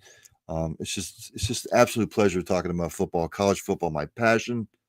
Used to be the NFL. About 20 years ago, it switched. Forget it. College football. I appreciate everybody that's come on. It's the most wonderful time of the year, ladies and gentlemen. Good night. It's the most wonderful time of the year. with the kids jingle belling and everyone telling you be of good cheer. It's the most wonderful time of the year. It's the happiest season of all, with those holiday greetings and gay happy meetings when